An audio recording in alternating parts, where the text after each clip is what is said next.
Thanks for waiting, guys. I had to get my stuff all set up and ready to run. First things first, how's everybody doing? Good. I see one of you guys is good. Sandra's good.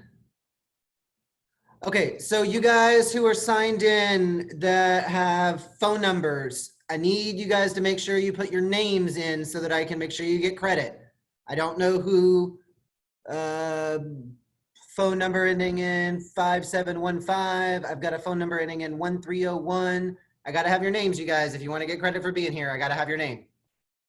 So we are going to get started with hip, leg, and thigh. All right, Lois, I got you. All right, we are going to get started with hip, leg, and thigh.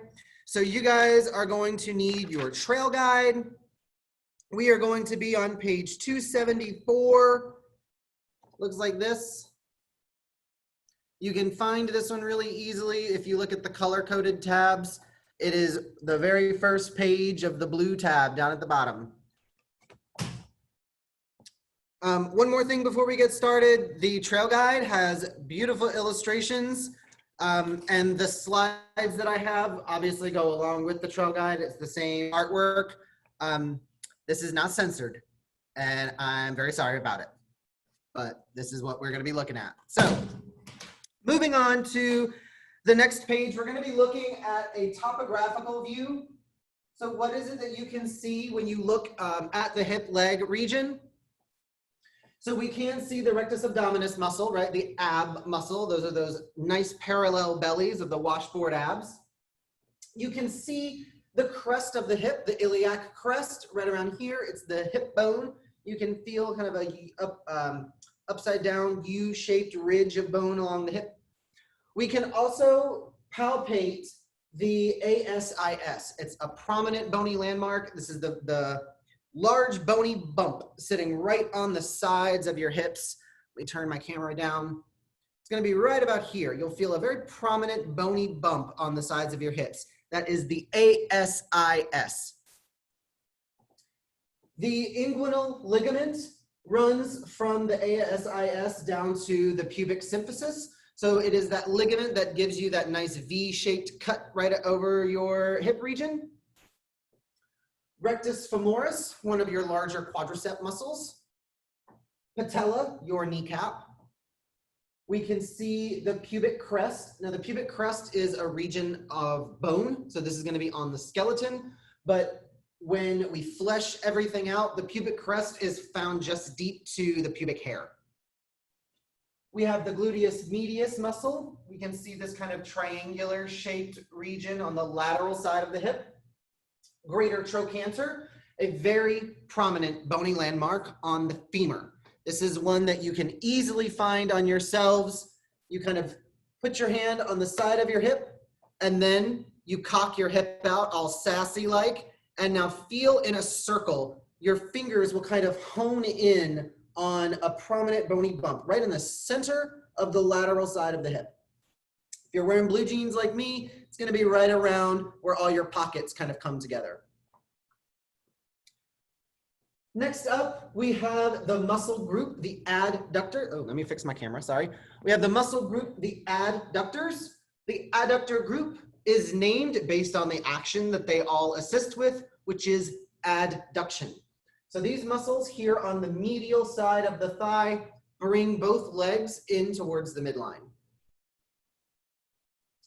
The sartorius muscle, the longest muscle of the body, it is a thin kind of strap-like muscle that cuts diagonally across the thigh. So it begins at the ASIS and then it cuts across the thigh to insert on the medial aspect of the knee. Vastus lateralis, another one of your quadricep muscles. The lateralis in its name tells you it is on the lateral side of the thigh. It is this entire muscle that you see here. The iliotibial tract, also called the IT band or the IT tract, is a strip of dense fascia. So it is not a muscle itself. It serves to provide structural support. It can get aggravated when overused. For example, runners Hockey players, football players, anybody that runs a lot can end up with IT band syndrome. But the IT band tells you where it lives. Ilio, referring to the ilium, so it begins along the crest of the hip bone. And then tibial tells you where it ends. It actually ends on the lateral side of the tibia. So it runs from the hip down below your knee. And then lastly, we have another quadricep muscle, vastus medialis. This one is obviously going to be on the medial side because of its name, but this is that famous teardrop shaped muscle.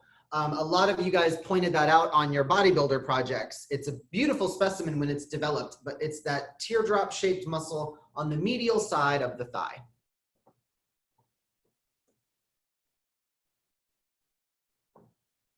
Now you guys remember, stop me if I'm going too fast because I'm just going to keep right on trucking.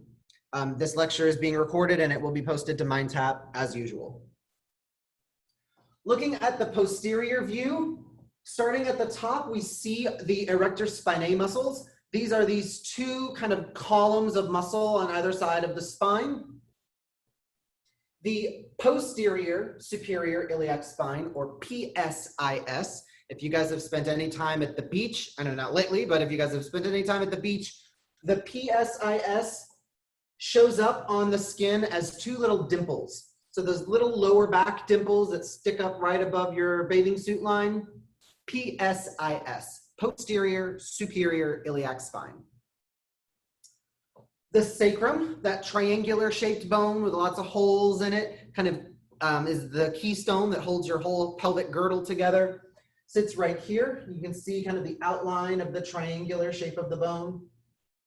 And then lastly, the coccyx. This is your tailbone. Just for reference, they drew this line here. I will tell you from experience, the tailbone is going to be found about halfway down the gluteal cleft. So if you were to measure the gluteal cleft and then you draw your halfway mark, that is about where the coccyx will be in real life. I don't know why they put the line up here. It's not there. Moving on around, we have the popliteal fossa. If we think way, way back to body regions, the popliteal region was the region behind the knee. The popliteal fossa is the hollowed out, or the fossa, the caved in area on the posterior aspect of the femur. So we are naming a bony landmark. The hamstring tendons, if you've ever seen someone crouching, getting ready to jump or throw a basketball, you will notice these two very large, very thick, very dense, very prominent tendons that arise on either side of the knee. If you don't know what I'm talking about, put your hand on the back of your knee and now bend the knee in, and you will feel these tendons rise up under your hand. These two parallel, very dense tendons. These are the hamstring tendons. The hamstrings are a muscle group on the posterior thigh. Their primary actions, because we know they are posterior. And remember what we learned last week. If they are on the posterior side, they will tend to extend a joint. So, because these hamstrings, shush Siri, because the hamstrings are on the posterior side of the hip, they will extend the hip. So moving the leg backwards, right? Kicking the leg back. But because these tendons also cross the knee, they will also be involved with bending the knee. Now, our rule about anterior muscles flex, posterior muscles extend, that rule really only applies from the hips up. Once you pass the hips, everything reverses, because I don't know if you knew this or not, but your knees are on backwards. If knee flexion was going to be the same as everything else, then your knees would bend forward like this, so you could like kick it up and look at the top, or at the sole of your foot. Knee flexion is bending the knee. So if you think about the Hollywood kiss, right? The guy and the girl run together and the girl throws her arms around him, and as they kiss, bing, she sticks out her knee. That is knee flexion. So since our rules are switching around, now that we've crossed the hip, posterior muscles flex the knee, right? Closing the joint. So the hamstrings extend the hip, but they flex the knee. They bend the knee.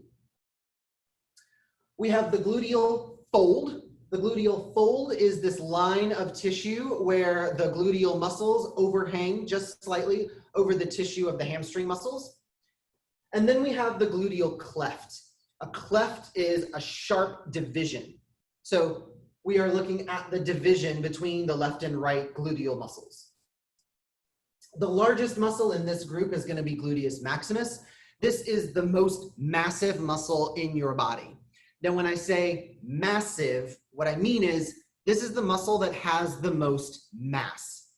So if we were to cut each muscle out of the body and we put each muscle on a scale and we weigh them, the gluteus maximus will weigh more than any other muscle because the muscle tissue in there is just so dense. There's just so much more muscle packed into this little container. If you guys are meat eaters, if you've ever grabbed like a chuck roast or a London broil, you've noticed that that cut of meat is a very heavy cut of meat. They tend to be more expensive when you're charged by the pound. That is what we mean. So it's not the biggest, right? Because big can mean a lot of different things. We could talk about the longest muscle. We could talk about the widest muscle. But with gluteus maximus, we are talking about the densest, the most massive. It has the most mass of any other muscle.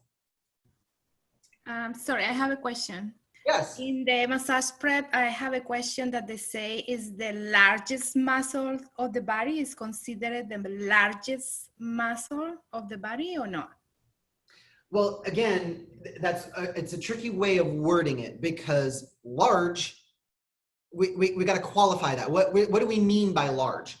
Because if we're going to talk about the longest muscle, that would be sartorius in the thigh. But if we're talking about the broadest, right, the widest muscle, that would be latissimus dorsi. If we're talking about the most massive, that would be glute maximus. So it's difficult to pin down. The better way would be to look at what your options are. Like, what are your choices? If gluteus maximus is on there, I would probably go for this one.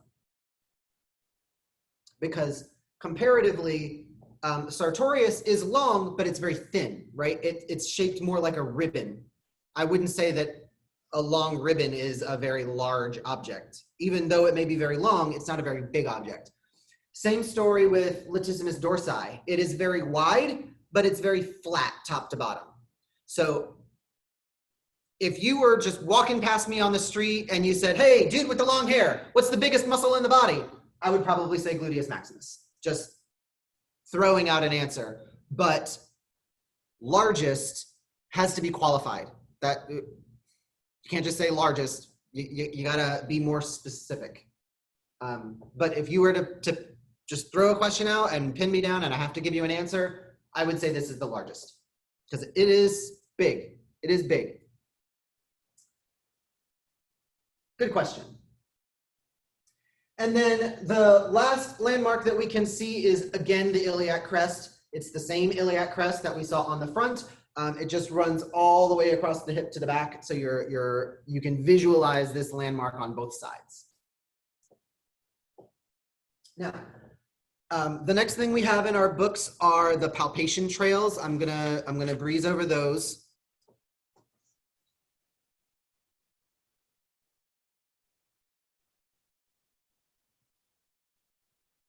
Next, we have the bones of the pelvis and thigh.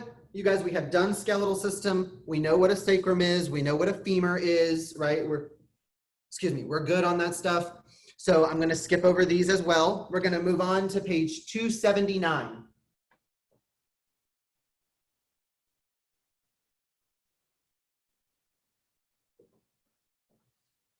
So we are looking at bony landmarks of the pelvis and the thigh. Now this is a lot of information here that I'm gonna kind of dump on you guys. The benefit of this is that this is being recorded, so you can rewind and watch me go through this over and over and over and over again. And just so you guys know where I'm coming from, the hip bone, now you guys know my background, right? Bones are my thing. I know way too much about bones. Skeletal system is my favorite. Bony landmarks is my jam. This is what I know better than anything else in the massage curriculum. Bony landmarks is my ish. This is my favorite bone. This one right here. The hip bone is my favorite. You can tell so much about a person just by examining the hip bones.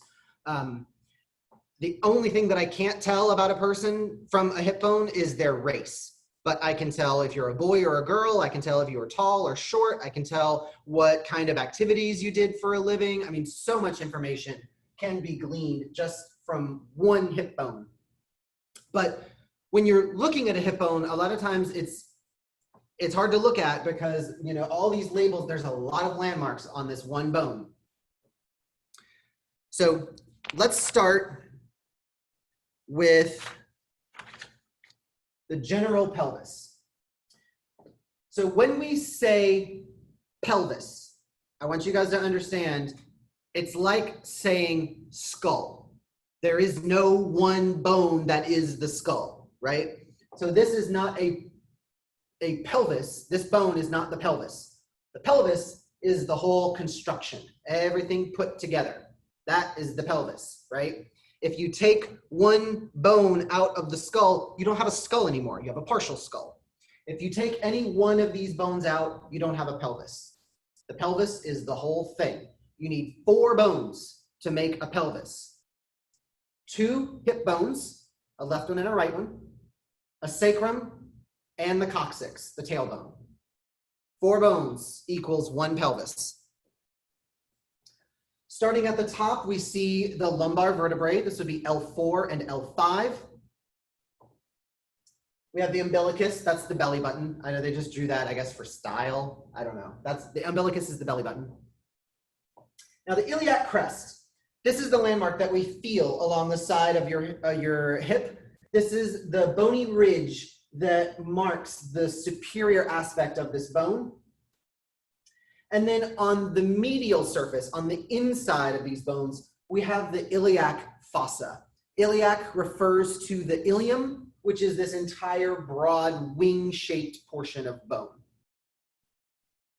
Now, along the iliac crest, we come to this prominent bump. This is the anterior superior iliac spine, or the ASIS.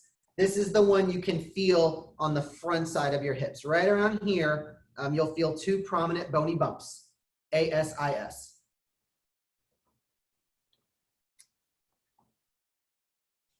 After the ASIS, we have the AIIS, the anterior inferior iliac spine. So there are 2 bumps on the front side, so they are both anterior. Of those 2 bumps, one is on top, one is on bottom. So we have a superior and an inferior. Both of these lie along the ilium, and they are both prominent raised ridges of bone. That kind of landmark is called a spine. That is where we get the name. Anterior, superior iliac spine, front, top iliac spine, or the front, bottom iliac spine, anterior, inferior iliac spine. We have pubic tubercles. Remember, a tubercle is a little bump on bone. These tubercles are found on the pubic bone, therefore pubic tubercle. Again, this is going to be found just deep to the pubic hair. So this is going to be posterior to the pubic mound. We see the socket here, the socket where the ball of the femur will fit into, creating the ball and socket joint of the hip. The name of the socket is acetabulum. Acetabulum.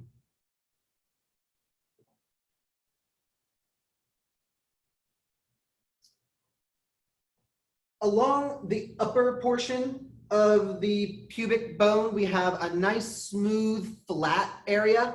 A flat area of bone that is not used as part of a joint is called a ramus. A ramus. This one is the superior ramus of the pubis, which will imply the existence of an inferior ramus. There is one. I don't think we label it, or it's not a concern to us, but just understand there is one. So superior ramus of the pubis runs between the pubic tubercle and the acetabulum. If you were to have one of them plastic bone models, you could run your finger along and feel it's very smooth and very flat. And lastly, we have the pubic crest. So this is the combined ridge between the two pubic bones. When they come together, they have a little crest on the top of them. When they come together, you can feel the entire crest running from the right side to the left side. And then these two pubic bones will be joined with a disc of cartilage, the exact same kind of cartilage that we see in the discs between the vertebrae of the spine, right? It's going to be fibrocartilage. So this joint, since it is connected with cartilage, this would be a cartilaginous joint or an amphiarthrotic joint. Remember, amphiarthrotic joints allow some movement, but not a lot. Flashback, remember, all this stuff is connected. Turning around to the posterior view. So now we are looking at the back side.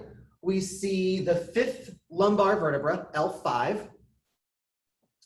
And then on the lateral surface of the ilium, remember the medial surface, we had that iliac fossa, nice and smooth on the side facing the organs. On the outside, we've got the bit of bone facing muscle. And in particular, we are looking at gluteal muscles since we are looking at the posterior side. As these gluteal muscles develop, as the muscle pulls on the bone will respond to that force by raising up a little extra bit of bone. So along the margin of these muscles, there will be a ridge of bone that just marks where the muscle had been attached to. So on the gluteal surface of the ilium, we will see specific lines or gluteal lines that will mark where the gluteus medius and maximus and minimus have all attached to that gluteal surface. Here we see another prominent bump. Remember, if we fleshed this out, these are the low back dimples. This is the PSIS. They create those little dimples on your lower back.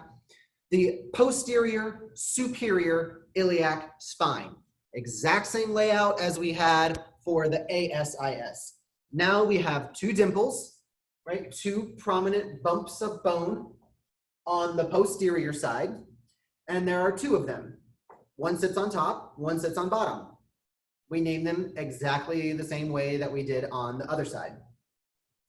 The PIIS, if you look here, this bone is highlighted in red. You will see one bump, and then it pulls in, and then there is another bump. There is your PIIS. You can see it on the other side as well.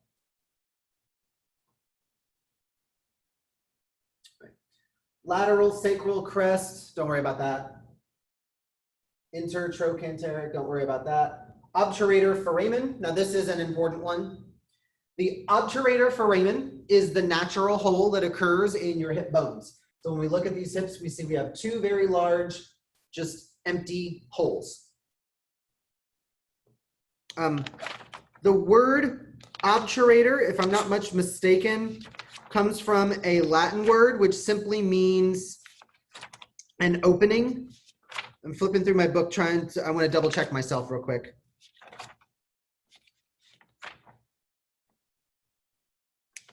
I know that it's in here somewhere. Come on, book. Guys, I know it's Thursday, but I don't know, it feels like a Monday to me. I can't seem to get up and running today. All right, I'm looking for obturator. It's in page 282. 282. The backs.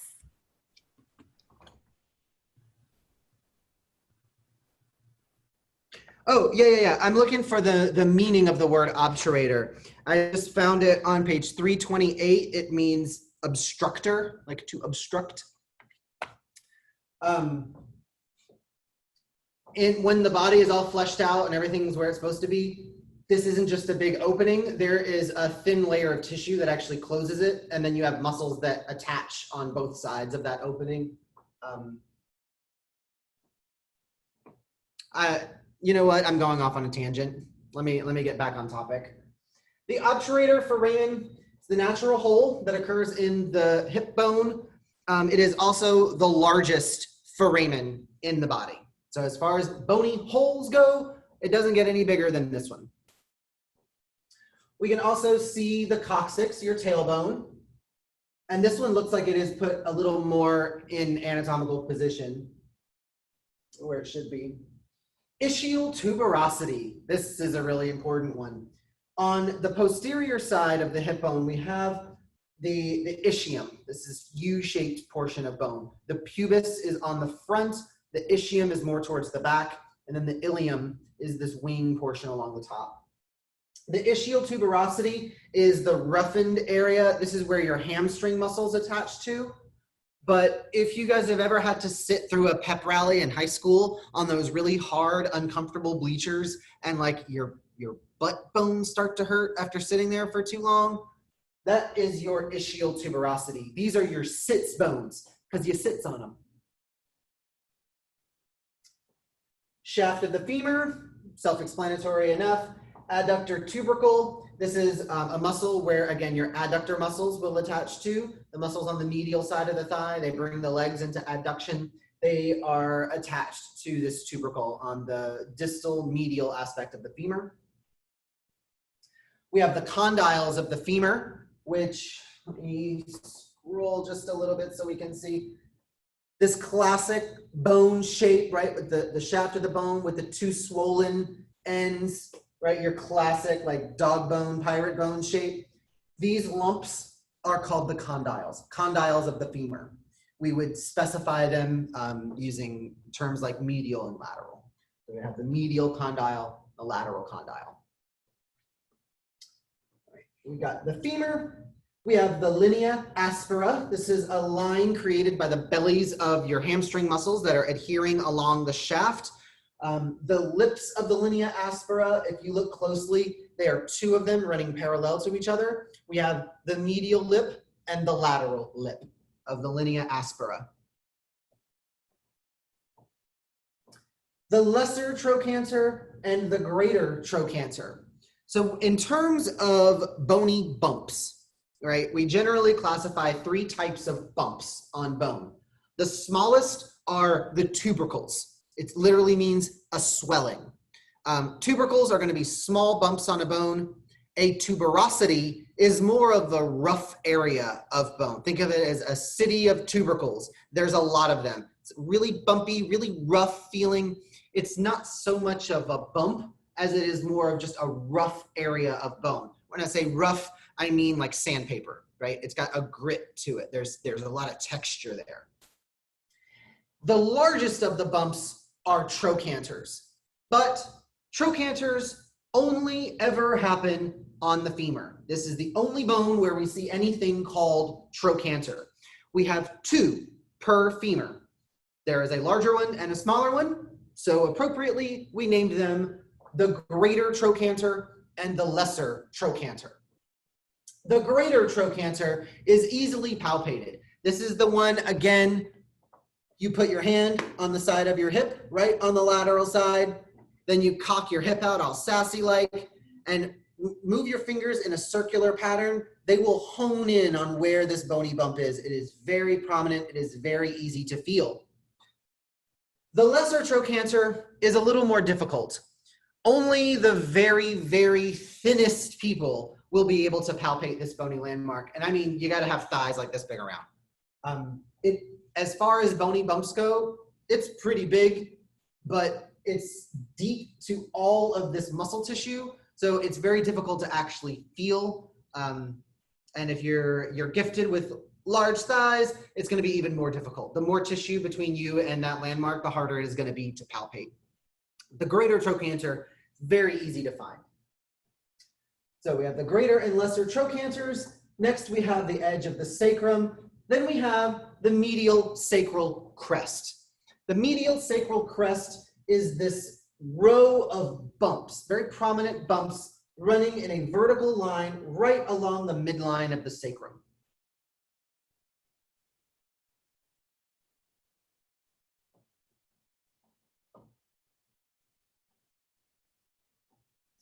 Now your trail guide will throw a bunch of different views at you. So we're naming the same things. We're just looking at the pelvis in a few different ways and then naming all the things we can see. I don't want you guys to focus so much on these. I want you to be able just to name them. So this kind of diagram will not be on the test. So I'm not going to worry too much about this. We're going to move along.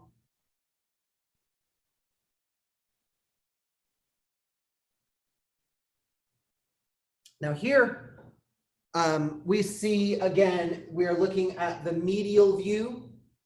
So when you're looking at hip bones, we tend to think about bones having a anterior side. Let me get into the light. You have an anterior and a posterior side. Your hip bones don't really line up that way. It's difficult to see all the features because if you look at it from the anterior view, you're looking at something really like this, right? It's kind of a curved shape, but you can't see anything on the surface. You have to look at the medial view or the lateral view in order to see the full face of the bone. So when you're looking at hip bones, you will notice we are taking a medial view or a lateral view. If you were to take a strictly anterior view, you would be looking at something like that. And you don't get to see any features because the edge is facing towards you. So taking the medial view of a right hip, some features that we can see, and again, we've named a lot of these already, right? We've already named some of these features earlier, but we can see the iliac crest. We have the iliac fossa, this very smooth depression on the ilium. One sec. Coral, got you, thanks. Iliac fossa, smooth, depressed area. I don't mean it's sad. I mean, when you look at it, it's depressed. There's like a little basin. If you poured water on here, it would hold a little bit of water. There's a depression on the bone. That is the iliac fossa. On the anterior surface, we see two prominent bumps. One is superior, one is inferior. These are your ASIS and AIIS. We have the pectineal line, superior ramus of the pubis, again, that smooth area along the superior aspect of the pubic bone, pubic tubercle. And then this shaded in area is known as the symphyseal surface. Symphyseal meaning of or related to a symphysis, which is a type of joint where two bones are held together with a disc of fibrocartilage. So think about what this is telling you. Earlier, we looked, wait, is it on this one? Yeah. Earlier on the hip joint, we said that the two pubic bones are held together with a disc of fibrocartilage, the same kind of cartilage that we see in the spine. These joints, let me get my fingers straight. These joints where the disc of cartilage is, these are also going to be symphyseal joints. So on this bone, we have a marking where the disc of cartilage is adhered to the bone. So if we peel that cartilage off, we will see kind of a roughened area. There's a lot of texture there so that those two surfaces are really meshed together. This is very important bone in forensics. You can tell a lot about a person by examining the symphyseal surface. Again, the surface of bone where the disc of fibrocartilage attaches.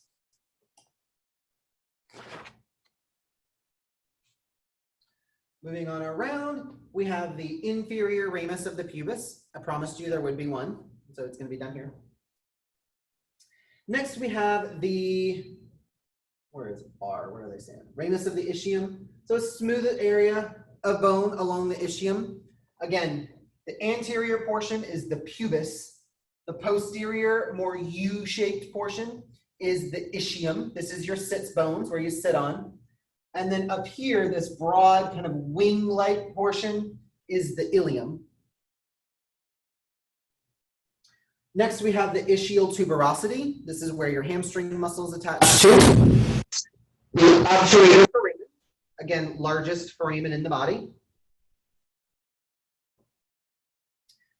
Let me go up a little bit. I'm going to start from up here.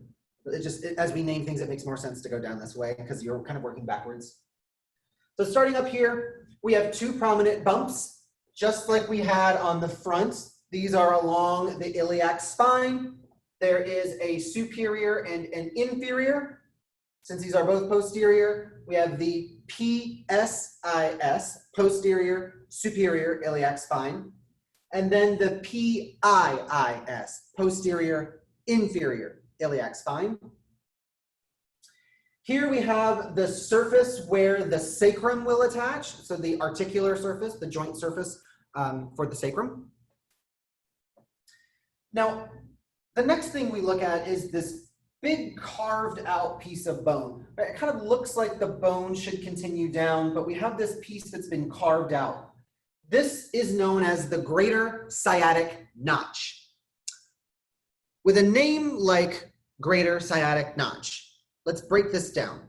Greater tells me larger, which implies the existence of a lesser, right? If I'm going to name something the big one, then that's going to be because there is a small one. There is no Carl's Jr. without a Carl's Sr. Greater sciatic notch tells me this is the larger of a pair of notches. Sciatic tells me where this notch is. It is called the sciatic notch because in anatomical position, the sciatic nerve passes right through that notch to get out into the body to go do sciatic stuff. So, and then notch tells me what it is. It is a notch carved, looks like a piece that's been carved out of bone.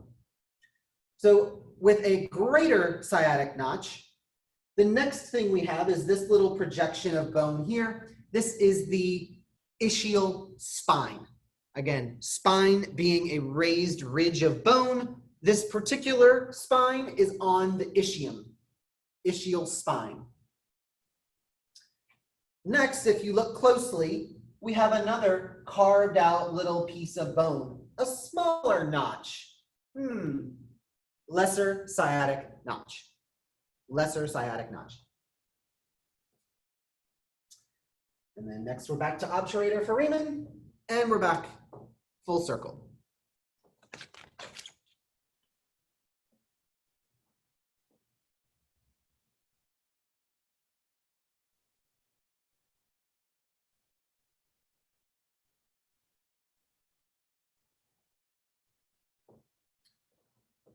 So here we have the same bone, but we, instead of taking the medial view, we have turned around to take the lateral view. So you are looking at the outside aspect of this bone.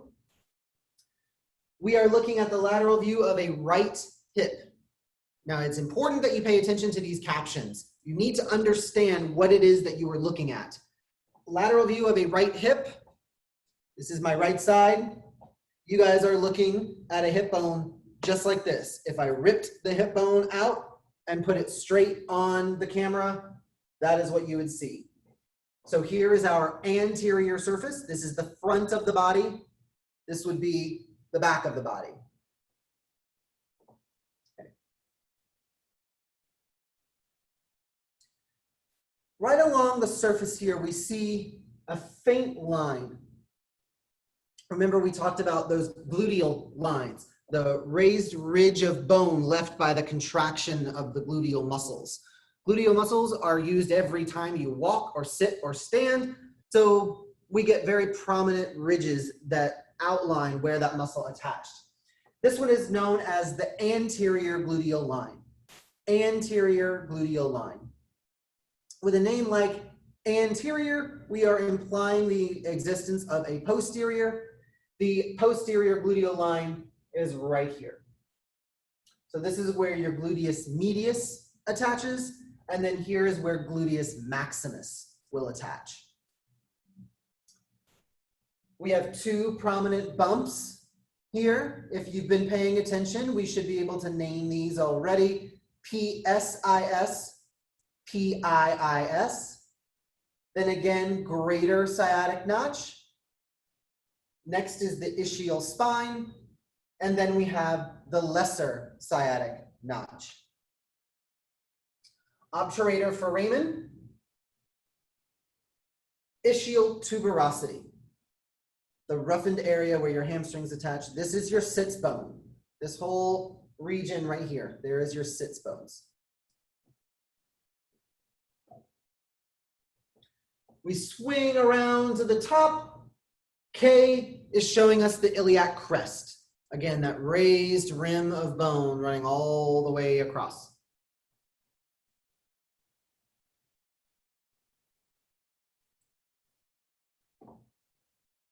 Oh, man, I swear it feels like a Monday. Next, we have this large, I don't want to say large, but we have a prominent bump along the iliac spine. This is going to be the iliac tubercle, little bump on the ilium, iliac tubercle.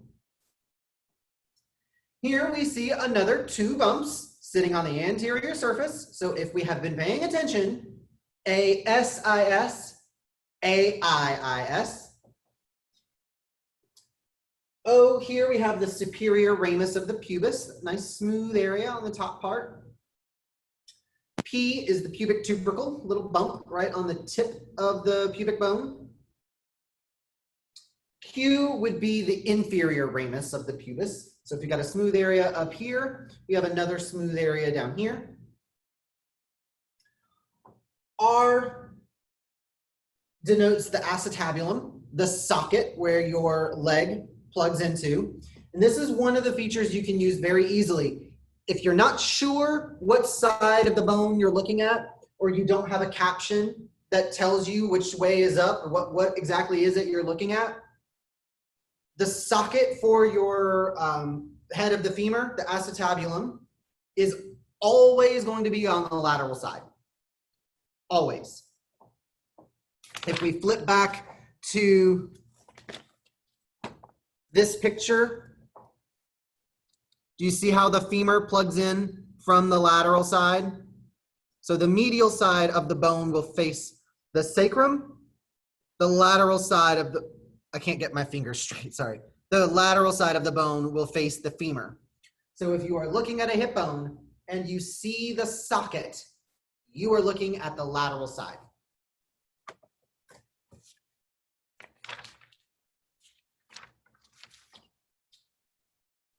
Was that it? That was it. Oh, lunate surface. You don't need to worry about the lunate surface. Lunate of or relating to Luna, the moon. It's a moon shaped, kind of a crescent moon shaped ridge. You'll see it there, but it is a landmark, but that's not important for us. The one that I want you to remember is acetabulum. You need to know the name of the socket. You do not need to know the name of the surface on the inside of the socket. Just acetabulum.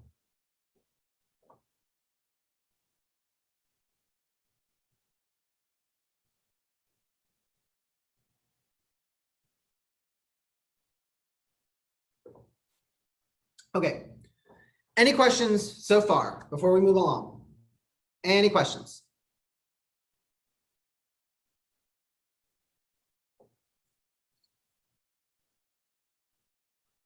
Alrighty then, moving right along.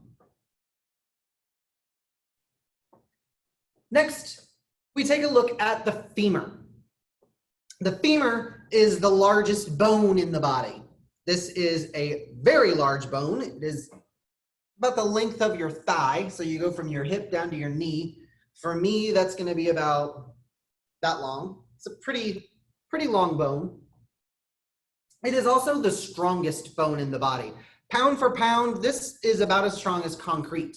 Not to say it can't be broken, but when a femur breaks, you know it because you hear it. It makes a deep snap when this thing breaks. Extraordinarily painful, by the way. We are looking at the anterior view of a right femur. So there's your little image to show you what you're looking at. You're looking at the front of someone's right femur, the right side of the thigh. Starting at the top, we have the large bump, again, greater trochanter. The very round, very smooth portion of this bone is the head, right? Proximal, often proximal, round, used as part of a joint. That's going to be the head. Now, upon the head, we have a small little dimple, a little depression, literally just big enough that your fingertip will just rest inside of it. That is known as the fovea of the head. Fovea of the head of the femur. There is, the purpose for that, there is a ligament, like a cylinder-shaped ligament that connects the head of the femur into the acetabulum of the hip. So that's what the fovea is for. It just marks where that ligamentum capitis, the ligament that holds the head of the femur into the socket, attaches right along the fovea. Now, one of my rules for bony landmarks, right? Whenever we have a, when we use directional terms, like we have a superior something something, there is going to be an inferior something something. If there is an anterior blah blah blah, there is a posterior blah blah blah. Another one of my rules for bony landmarks, anytime you see a head, there will be a neck. Heads will always have necks. So the head, you can kind of see the margin here. Everything on this side of this margin is going to be very flat, very smooth. Next, we have the neck, which is connecting the head to the rest of the bone. Remember, the main part of the bone is going to be called the body. So the neck connects the head to the body. I can't make this up, you guys. Distal to the head of the femur, we have the lesser trochanter. So this is as opposed to the greater trochanter. So if there is a greater blah, blah, blah, there is a lesser blah, blah, blah. Lesser trochanter, then this very faint, right? It is very faint, but there is a very, it's more of a texture difference. There's a roughened area that runs between the trochanters. That is the intertrochanteric line. The intertrochanteric line. The line between the trochanters. Here we have the shaft of the femur, simply known as the shaft of the femur. I've got to scroll down just a little bit so we can see what is going on the distal side.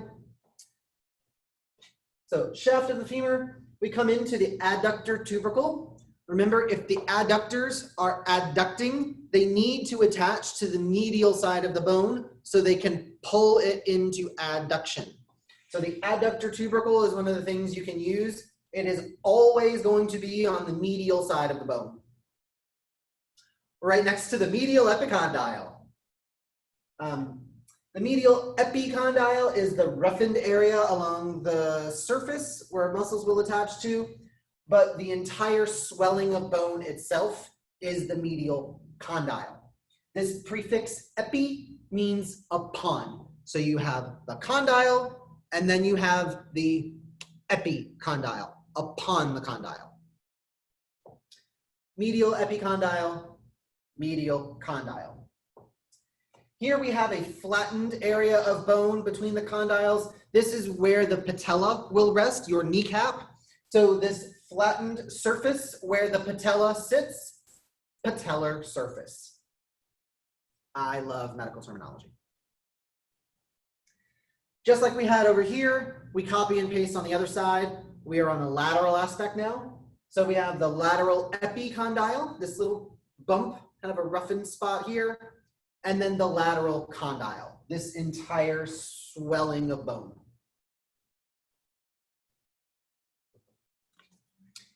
Good stuff so far, you guys? Awesome, awesome, awesome.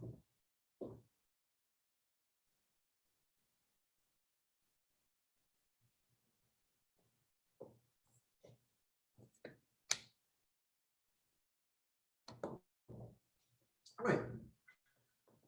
So next we take this femur and we turn it around to look at the posterior view. Remember, for a lot of these landmarks, you guys, when you're looking at a diagram with a bunch of blanks you have to fill in, it looks like it's a lot of information. Remember, you see a landmark on one side of the bone, and then when we turn it around, you're naming the exact same feature. It's the same thing. You're just seeing it from two different aspects. So a lot of these landmarks, it's the same thing. You're just naming them over. Now, that's not to say There are landmarks that are only found on one side or the other, but a lot of these landmarks, you're just repeating yourself. You're naming the same thing over and over again. So starting at the top of the femur, the very large bump, that is the greater trochanter. Greater trochanter. Since we are on the posterior aspect now, right? Posterior muscles tend to extend. The gluteal muscles extend the thigh. Part of your gluteus maximus will insert along this portion of the femur, creating a very raised, roughened bump where that muscle attaches. That is the gluteal tuberosity. Remember, a tuberosity is a city of tubercles, a bunch of little tiny bumps. It's a rough area. It feels like sandpaper when you run your finger over the bone. You don't really see a tuberosity as much as you feel it when you touch the bone. You'll feel it's like smooth, smooth, smooth, smooth, and then rough and bumpy, and then smooth, smooth, smooth. All right. Along the posterior aspect of the femur, we have those two parallel ridges running all the way down. That is the linea aspera. And then we would distinguish each of those ridges as being either the medial or the lateral lip of the linea aspera. Medial and lateral lip of the linea aspera.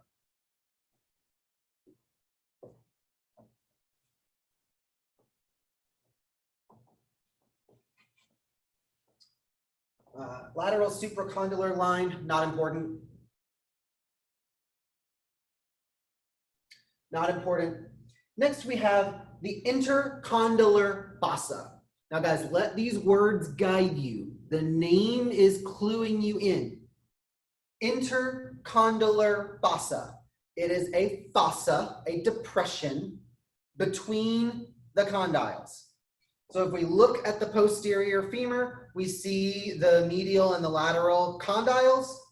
The intercondylar fossa is this ridge between them. It looks like I could just rest my finger right in this ridge between the two condyles. That is the intercondylar fossa. We have the lateral condyle, and again, the lateral epicondyle, this bump upon the condyle. And then we have the medial condyle, and then the medial epicondyle. I know I keep saying this word over and over. Welcome to anatomy. So a condyle is a knuckle-like portion of bone that's used as part of a joint. So the two condyles of the femur will join with the two condyles of the tibia, and that gives you the bulk of your knee joint. We also have the adductor tubercle. Remember, a handy thing to remember is the adductor tubercle will always be on the medial side. The head of the femur will also always point medially.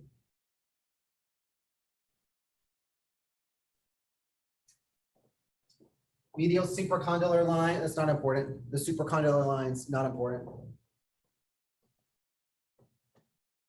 All right, moving on up, we do have the pectineal line. It's a very small, I don't want to say insignificant, but it's not a very prominent thing.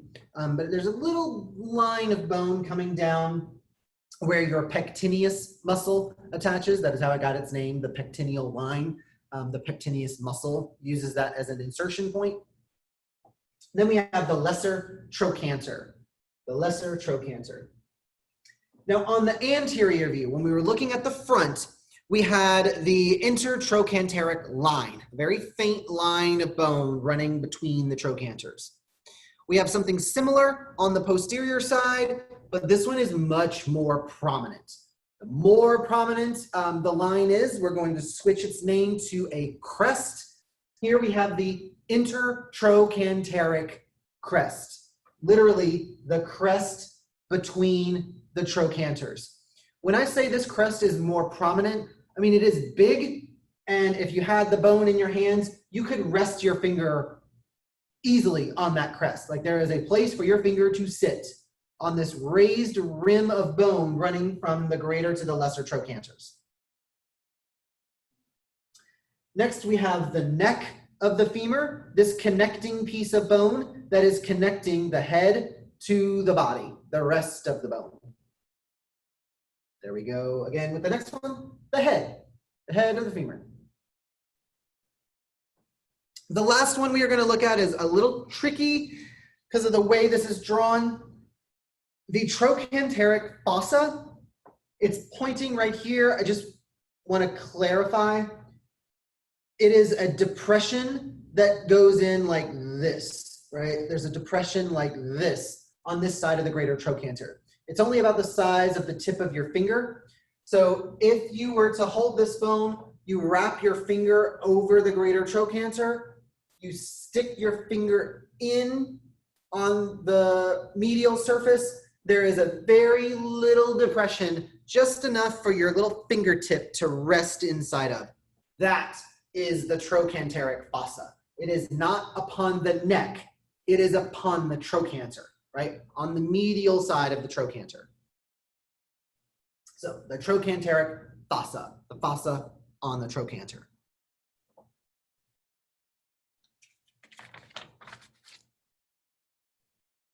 Okay.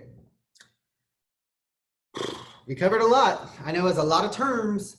Do we have any questions over anything we've done so far? Nando shaking his head no. Sandra, we're good. Good, good, good.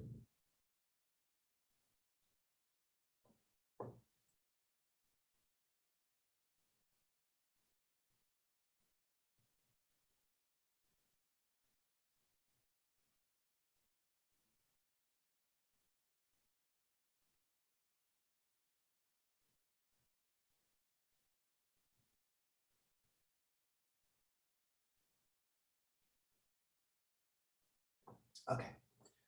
So we skipped a lot of palpation trails.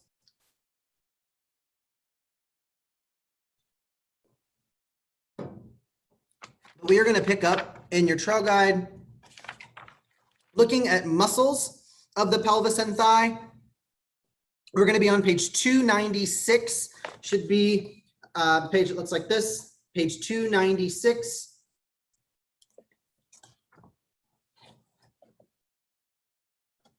So these muscles on the anterior thigh, if we look at them, we see muscles that are crossing the hip joint on the anterior side. So this tells me a lot of these muscles are going to be hip flexors. Hip flexion will look like this, right? Decreasing the angle of this joint. We are closing this joint. So these muscles that cross the hip on the anterior side are going to be hip flexors. Then a lot of these muscles come down and cross the knee on the anterior side. Remember those anterior posteriors? That all switches when you cross the hip. So once we get to the knee, now anterior muscles extend the knee. They straighten the knee. Posterior muscles flex the knee.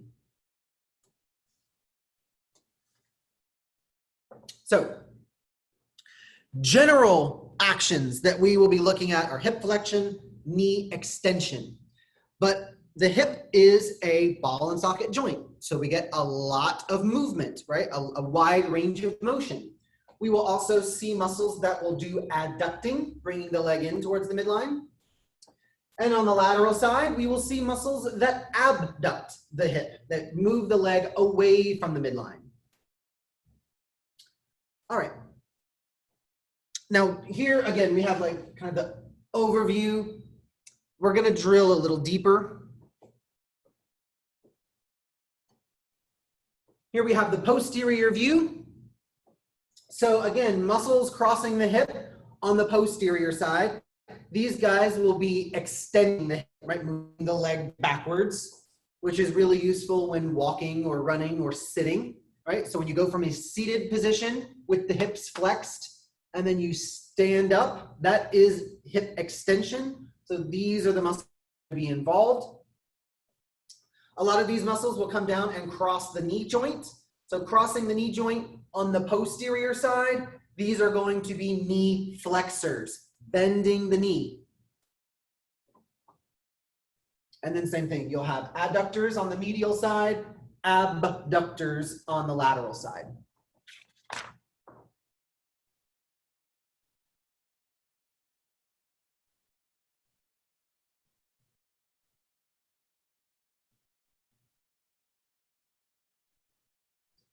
All right, your trail guide lists lots and lots of muscles.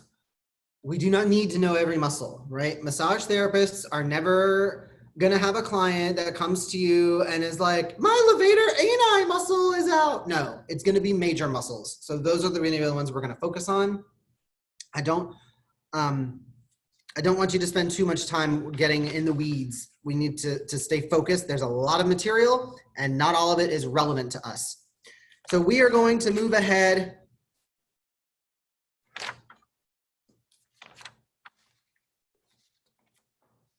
Page 306, 307.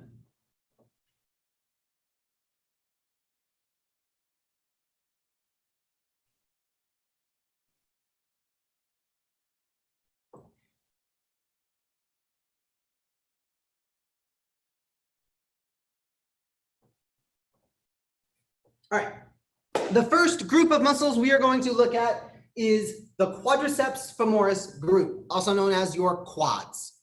The quads are on the anterior thigh, and as the name is implying, quadriceps, there are four muscles in the quadricep group. The biggest one, then probably the one that is most notable, is rectus femoris. Now again, you guys, you have to remember the names are always telling you something about the muscle. So with a name like rectus, rectus tells you erect, up and down. The rectus muscle runs up and down. Remember what we said last week about muscle shapes, right? Muscles that go up and down tend to flex and extend. Muscles that run horizontally tend to AB or adduct. Muscles that run at an angle tend to rotate things. Rectus femoris. Femoris is telling me we're looking at the femur. Rectus tells me this muscle runs up and down, meaning it is a flexor, right? Up and down muscles flex or extend. The rectus femoris is the quadricep muscle that crosses the hip. All of the other quad muscles begin on the femur. The rectus femoris begins at the AIIS, the anterior inferior iliac spine. Its fibers run downward and then blend with all of the other quadricep muscles into this tendon. More on that later. So rectus femoris is Big Daddy in the house. That is the one. It is the only quadricep muscle that crosses two joints. It is the only one with hip flexion in this family. The only one that flexes the hip is rectus femoris. Now, next we have the three kids, the vast triplets.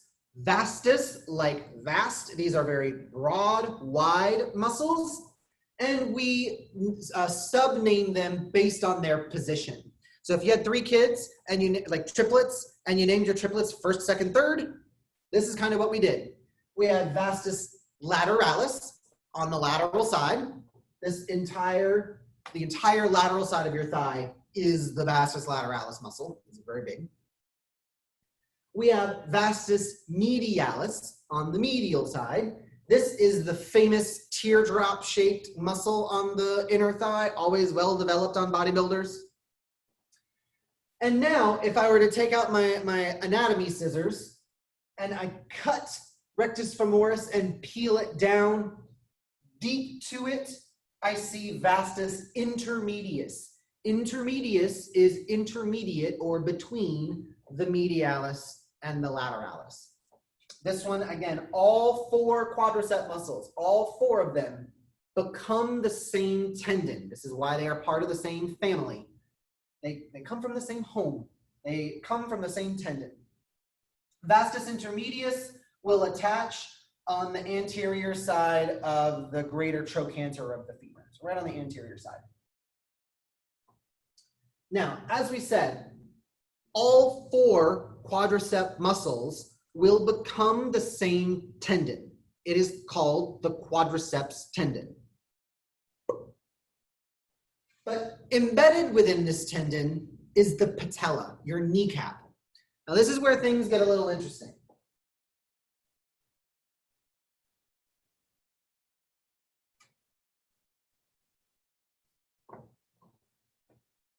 There we go. So 4 quadricep muscles become one single tendon, that is the quadriceps tendon. Remember, when we say tendon, we are using a technical term. A tendon connects a muscle to a bone, period. If it doesn't, we do not call it a tendon anymore, okay? So we are connecting all these muscles into one tendon, the quadriceps tendon. Embedded in this tendon is the patella, your kneecap, which is a bone. So now we are not connecting muscle to bone anymore. Next, we are connecting bone to bone. Now we are connecting the patella to the tibia.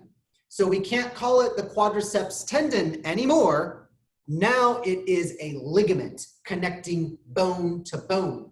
So the patellar ligament connects the patella, your kneecap, to the tibial tuberosity, the tuberosity on the tibia.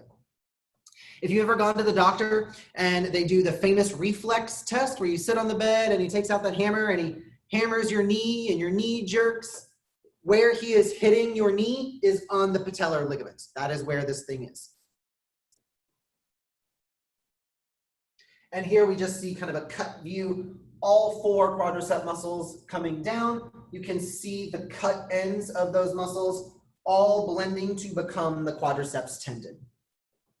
Now, on page 306, I want you to highlight, starting at the very top of that, at the top of the text, on page 306, highlight the 4 large quadriceps muscles primarily extend the knee. The cylindrical superficial rectus femoris is located on the anterior thigh and is the only quadriceps that crosses 2 joints, the hip and the knee.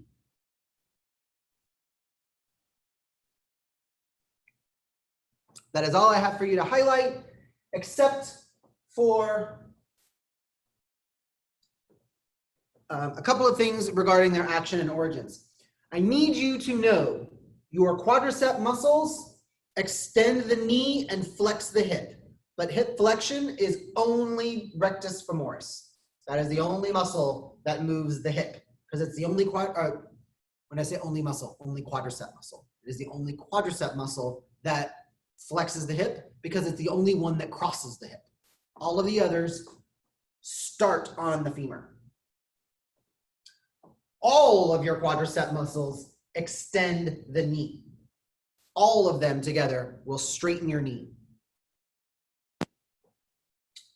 The next thing I want you to highlight, so we've highlighted 2 actions. The next thing I want you to highlight is their insertion. Since all 4 of your quadricep muscles become one tendon, and that one tendon inserts onto the tibia, we can say all quadricep muscles share the same insertion, which is the tibial tuberosity by way of the patella and the patellar ligament. So all quadriceps insert at the tibial tuberosity.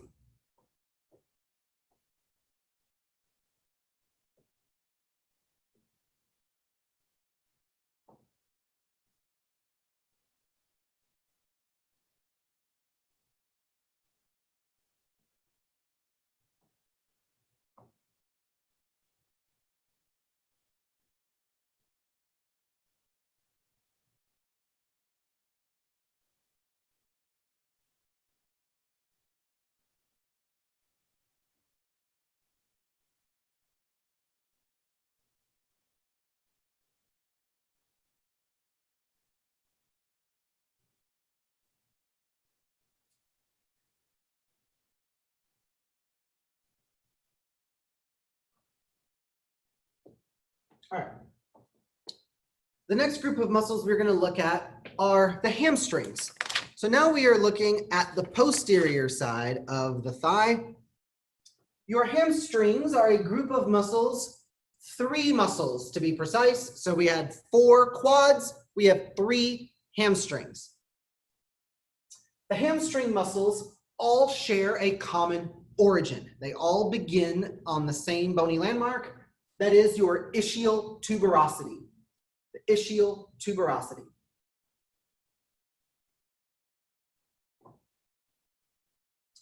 The 3 muscles of your hamstrings are the biceps femoris, semitendinosus, semimembranosus. And I have some tricks to help you keep those straight in your mind. So bicep. We already had one bicep muscle, right? The bicep brachii. And what made this muscle a bicep was that it had 2 heads, right? It had 2 distinct origins on the scapula. These 2 muscle bellies fused into 1 muscle belly, which then inserted onto the radius. The bicep femoris has a kind of a similar setup. We have 1 single origin this time, but it splits into 2 muscle bellies. The short head inserts along the shaft of the femur. The long head comes down, wraps around the lateral side of the knee, and inserts onto the head of the fibula. So from the ischial tuberosity to the fibula. So this muscle has crossed 2 joints, right? We crossed the hip joint and we crossed the knee joint. So that tells me 2 actions. If you cross 2 joints, you gotta have 2 actions. The other pair of muscles, when I say we have the long head and the short head. So that is a bicep. So it's 1 muscle, but it kind of acts like 2 muscles. But the next 2 muscles, the semitendinosus, named because of its very long prominent tendon, and the semimembranosus. When I put these words in my brain, I remember that when you are looking in anatomical position, as we always talk about the body in anatomical, here is the midline. So we are looking at the posterior side of the right thigh. Semimembranosus with an M is the most medial with an M. So the semimembranosus is here. The semitendinosus sits on top of it, right? Superficial to it. The membranosus is also very wide. So you can see a little bit of the membranosus on the medial side and a bit of the membranosus here. Semitendinosus sits right on top of it, right superficial to it. So the membranosus is the more medial. Biceps femoris and your 2 semi-muscles, semitendinosus, semimembranosus. Those are your hamstring muscles. Since they all share an origin, they all cross the hip. So they all share the same action. Since we are crossing the posterior side of the hip, that is going to be extension. They are all hip extensors. Hip extension will look like this. If you want to test this out, put your hand on the very top part of the back of your thigh, not on the buttock, but down a little bit. Squeeze those muscles. You'll feel they're nice and loose. Now move your leg backwards. Suddenly you can really feel where those muscles are. They contract as the leg moves backwards. Hip extension. Because these muscles also cross the knee, on the posterior side, these are knee flexors. So again, think about the Hollywood kiss, right? The girl and the guy finally meet. She throws her arms around him, bink, throws the leg up. Knee flexion. The same muscle running to the back of the knee, when this muscle contracts, it closes the knee. The quadriceps would be the antagonist. So if your hamstrings are closing your knee, your quadriceps will open the knee.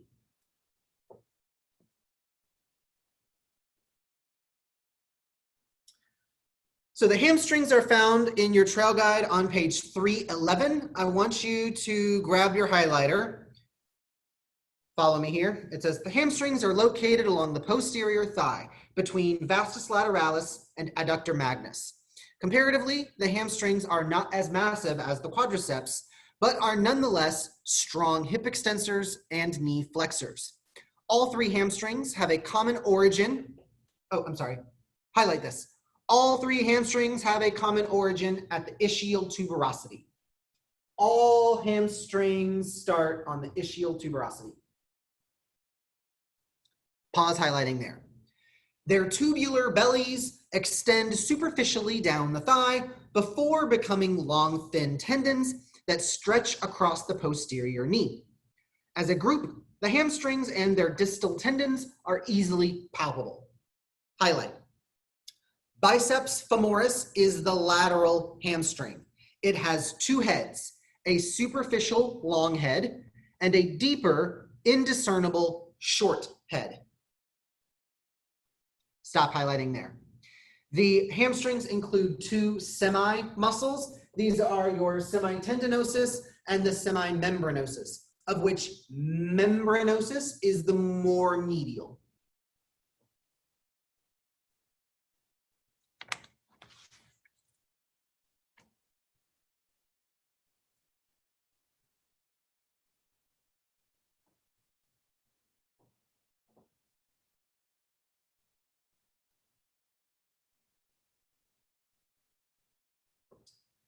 Now, as we look at the muscles and their actions, there's a few things that we can glean. And remember, guys, don't try to memorize all this stuff. You've got to develop an intuition about muscles. It will take you so much farther.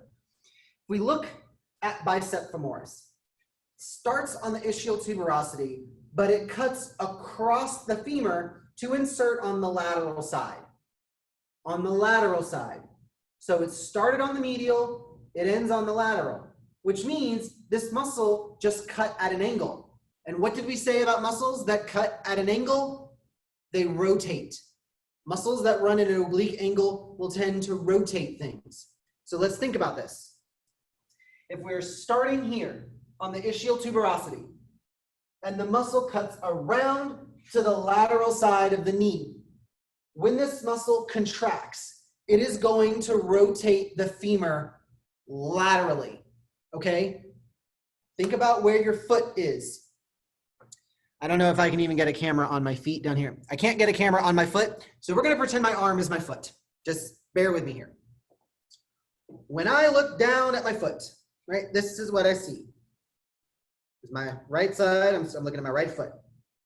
If the muscle starts medially, wraps around the back side, because this is the posterior muscle, inserts on the lateral side of the knee. When this muscle shortens, my foot is going to rotate laterally, right? The arm or the leg and the foot rotate away from the midline. Because of the position of this muscle, I can look, think about when this shortens, it's going to turn the knee this way. That is a lateral rotation. Laterally rotate the knee. Also, it crosses the back of the knee. So when this muscle shortens, it is going to pull the tibia up towards the hip. Pulling the tibia up towards the hip, that's flexion. That's what flexion looks like. Flex the knee. Because it also crosses the hip on the posterior side, as we said, they are all hip extensors. So there is our third action. This is what I'm getting at, you guys. You can remember, you can learn, you can use flashcards, you can memorize muscles and their actions. But once you pass the tests and you don't think about it anymore, that knowledge just right out of your brain, gone. The way that you retain knowledge like this is understanding the concept. Muscles don't develop their actions because someone said, you are now extending the hip. You are now rotating the knee. Muscles get their actions based on the position that they are connected onto the body. That is what creates their action. If you understand this mechanism, this just becomes a fill in the blank kind of thing. Well, if the muscle is here and it runs this way and this is how it crosses, then I would imagine it would do these 3 actions. That is how, you guys, that is my recommendation for how you learn muscles. So, on page 312, we have your hamstring muscles listed out, all of their actions, origins, insertions. I want you to highlight flex the knee for all of them. All of them flex the knee.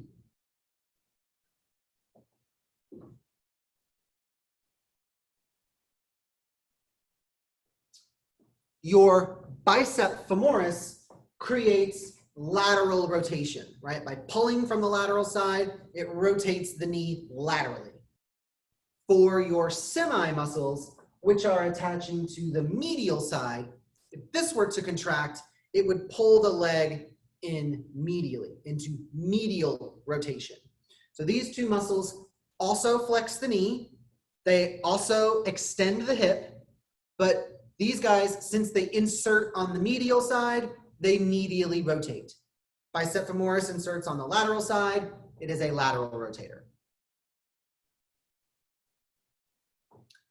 So in addition to the 3 actions, flexion, extension, and some form of rotation for each of those 3 muscles, the next thing that I want you to highlight is the bicep femoris insertion, head of the fibula.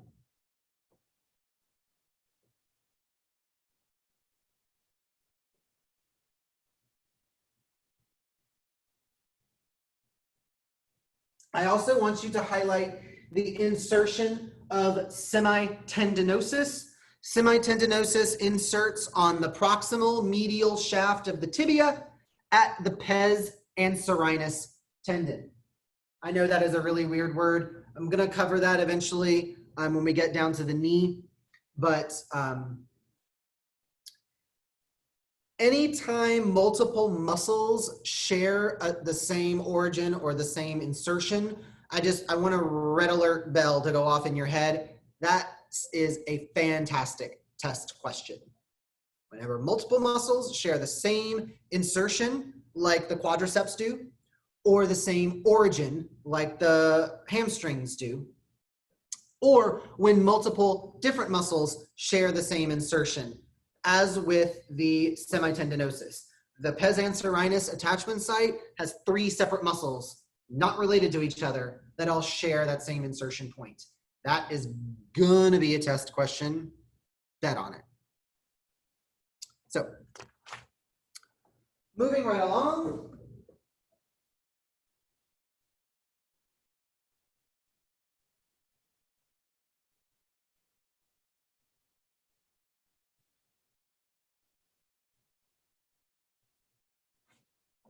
Looking at the gluteal muscles. In the gluteal family, there's 3 muscles. We got a mama, a daddy, and a baby. Daddy is gluteus maximus. Maximus means largest. This is the largest of all of the muscles, the largest, certainly in this family. Gluteus maximus, we see, begins along the PSIS, along the lateral border of the sacrum, lateral aspect of the coccyx. It has diagonal fibers, which tells me it's going to do some kind of rotation. And it crosses the hip, which tells me it's going to do something moving the hip. Crossing the hip on the posterior side, which tells me extension. That's what it's going to do. It crosses the hip, so hip movements are the name of the game. It's posterior, so it's going to extend the hip. These muscles run in a diagonal direction, so it is going to rotate the hip. The other thing, since the greater trochanter is going to be here, and these upper fibers are attaching to the greater trochanter, when this portion of the muscle shortens, it pulls the greater trochanter in towards the hips, which is going to cause the shaft of the femur to move laterally. That is going to be abduction, abduction. So I can look at this muscle and I can take 3 solid guesses as to different actions that this thing will do. extension, rotation, and abduction. Extension, rotation, and abduction. Now the lower fibers we see are attached to the femur. So when this part of the muscle contracts, it will pull the femur back in towards the midline. So glute maximus is an antagonist to itself. It can abduct and adduct the hip. Interesting thing. Not many muscles are set up this way. Not many muscles can be an antagonist to themselves, right? The first example that we learned about was deltoid, right? Deltoid flexes and extends. Glute maximus can abduct and adduct.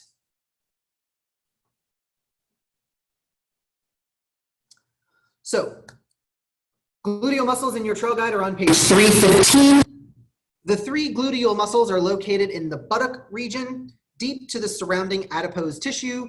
The large superficial gluteus maximus is the most posterior of the group and has fibers that run diagonally across the buttock. The gluteus medius is located on the lateral side of the hip and is also superficial, except for the posterior portion, which is deep to the gluteus maximus. Both maximus and medius are strong extensors and abductors of the hip.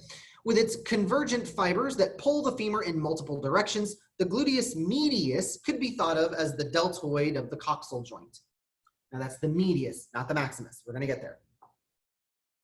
So for gluteus maximus, please make sure you have highlighted the 4 actions of this muscle: extension, abduction, adduction, and rotation. I also want you to highlight its 2 insertions. This muscle has 2 distinct insertions. Number 1 is along the femur. So right on the posterior side of this bone. The other, if you look up here, this muscle bypasses the femur and it blends into the fibers of the iliotibial tract. Remember, the IT tract isn't a muscle, it is a strip of fascia. So it's there for support and to give muscles places to attach to. So we have the IT band insertion as well as the femoral insertion. The upper fibers of the IT tract and the gluteal tuberosity. This is where these lower fibers insert, gluteal tuberosity.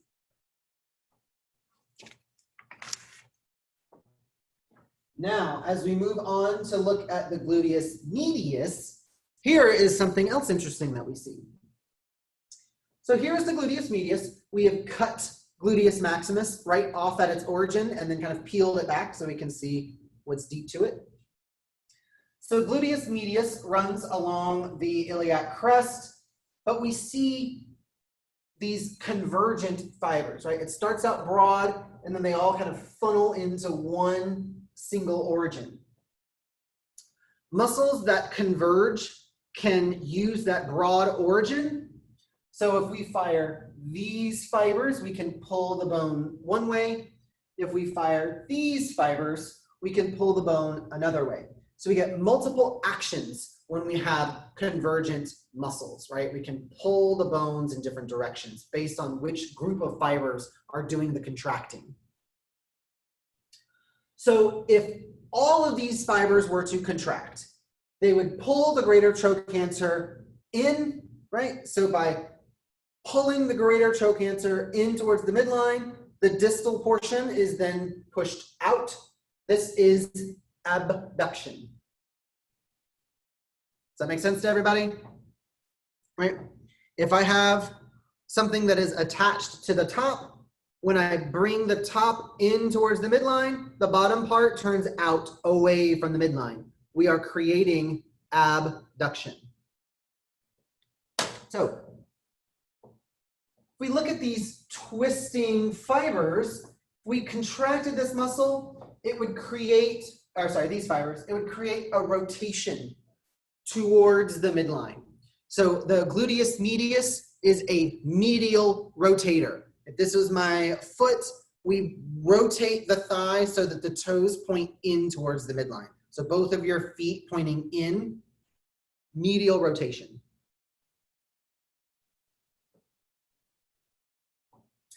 And these anterior fibers, if these were to contract, it would pull the femur towards the anterior side of the hip, Pulling the femur to the front of the hip, that's hip flexion. So we have a flexor action in there as well. Flexion, abduction, medial rotation.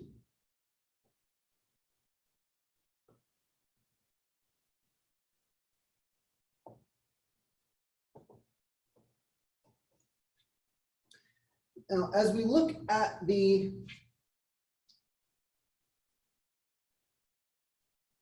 what do I have highlighted for this one?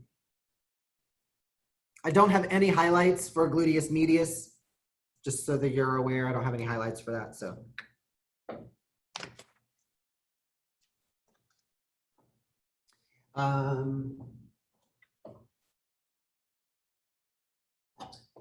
And then gluteus minimus, again, no highlights, but glute minimus is also going to be here. Max, which has been cut away. Here was glute medius. Again, we cut, peel it back, look at what's deeper. There's glute minimus, starting along the iliac, the lateral side of the ilium, inserting on the anterior aspect of the greater trochanter.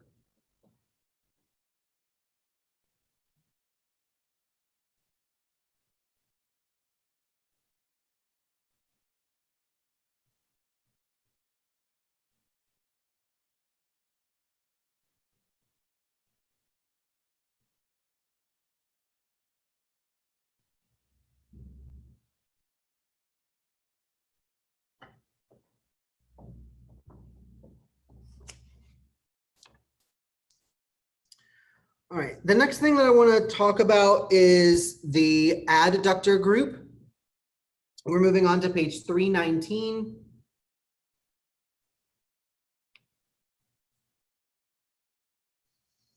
Now, the adductor group consists of 5 muscles. 3 of them are related to each other. So 3 of them are a family together. Then we have 2 like wacky neighbors that tag along for all the hijinks.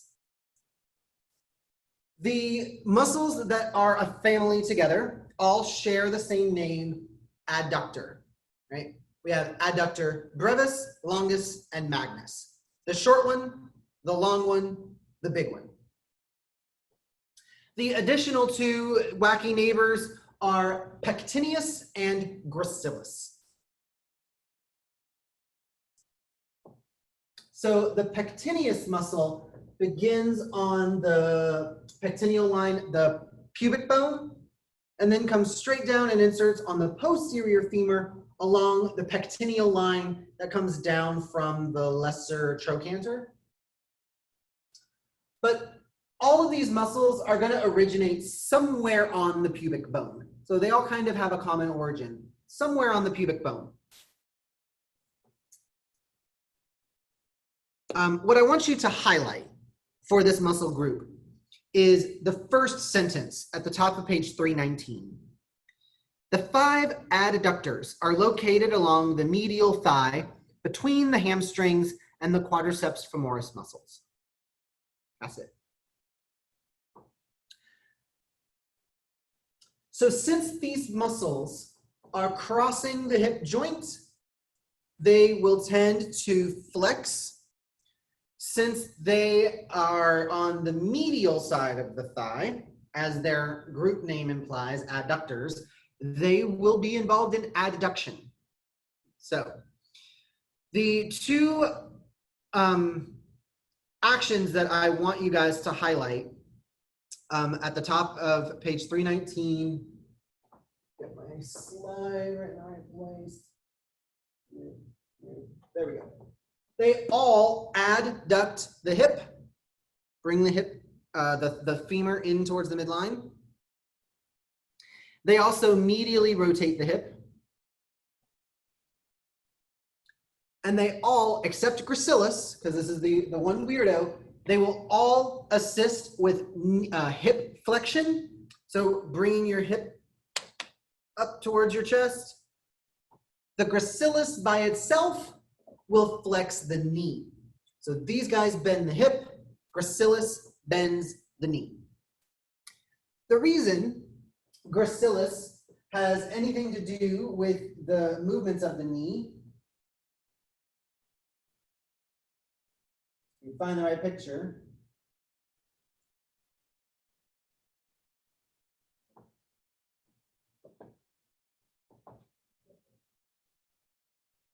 Here we go. So let's start here. Here, what you were looking at is the anterior view. You're looking at the front. The gracilis is the most medial muscle of the thigh. The most medial muscle of the thigh. Here is gracilis, and there ain't nothing more medial than this muscle. But look at what it does. It's crossing the knee and inserting onto the tibia. It's the only muscle in the adductor group, right? We see them inserting along the femur. We see adductor magnus inserting at the adductor tubercle. Gracilis goes right past it and then inserts onto the tibia. It's the only one that crosses the knee. So it's the only one that can move the knee. Now, what kind of movement will it cause? Well, here we are taking the medial view. So we are looking smack dab directly onto the gracilis. Here it is on the pubic bone. We follow the gracilis down, crossing the knee, inserting onto the tibia. If this muscle were to shorten, how would this joint move? See where it's plugged in there? If we were to contract this muscle, shorten this muscle, pull up on the tibia, do you think your knee is going to somehow bend backwards and like kick the leg up? No. Joints are going to move the way they're designed to move. So when we pull on this bone, this joint will move by flexing. The knee moves backwards like the Hollywood kiss. That is knee flexion. Gracilis is the only muscle in the adductor group that flexes the knee because it's the only muscle that crosses the knee.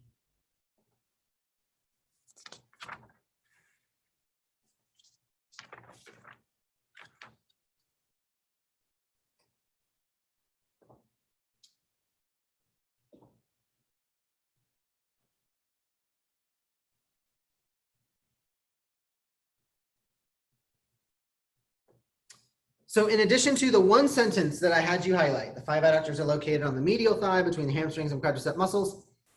The next things I want you to highlight, they all adduct, they all medially rotate the hip. Then everything except gracilis flexes the hip, gracilis flexes the knee. That is what I want you to highlight.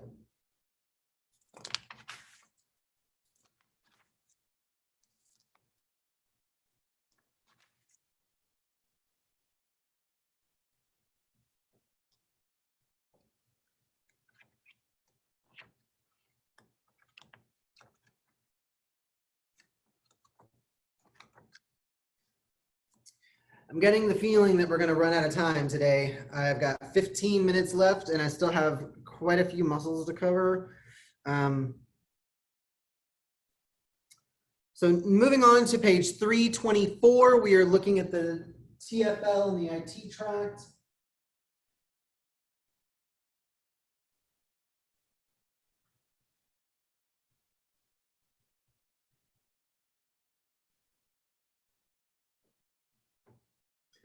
All right, the TFL, it's a really cool muscle, the tensor fascia lata.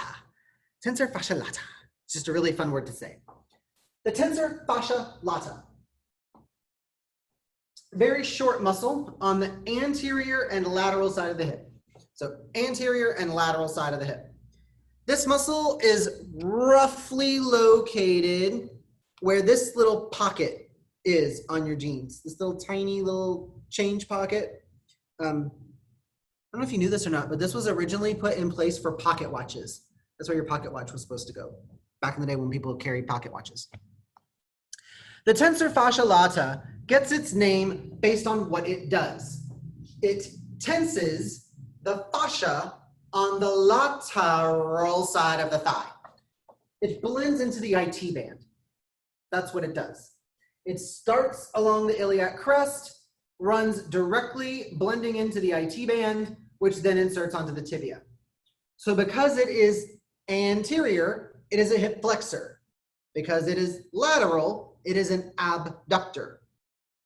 And there we see its two actions, flexion and abduction, just based on where the muscle is. Front to the side, flex, abduct.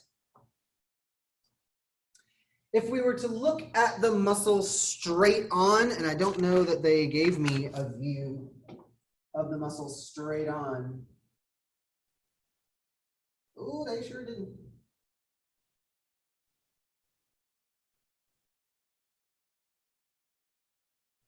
They didn't give me another view of it from the anterior view, but this muscle will also assist with medial rotation.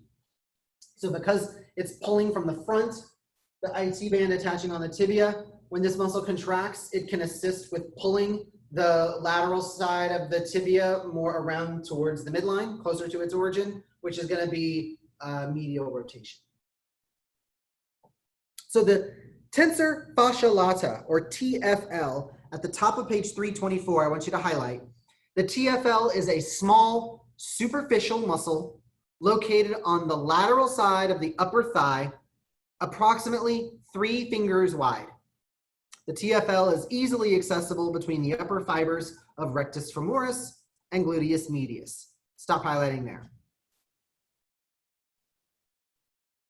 So this muscle is only about 3 fingers wide, and it is roughly over the spot where that, like I said, that little pocket watch pocket is on your blue jeans. You can think of it as where your tensor fascia lata is located, is in that little pocket where you keep your latte money. And its actions, again, it flexes the hip because it's on the front. It abducts the hip because it's situated more laterally. And it medially rotates the hip because you're just gonna have to take my word for it, it does. Its origin is the iliac crest, just posterior to the ASIS. And then its insertion is along the iliotibial tract. So its insertion is not on a bone, it is in the IT fascia.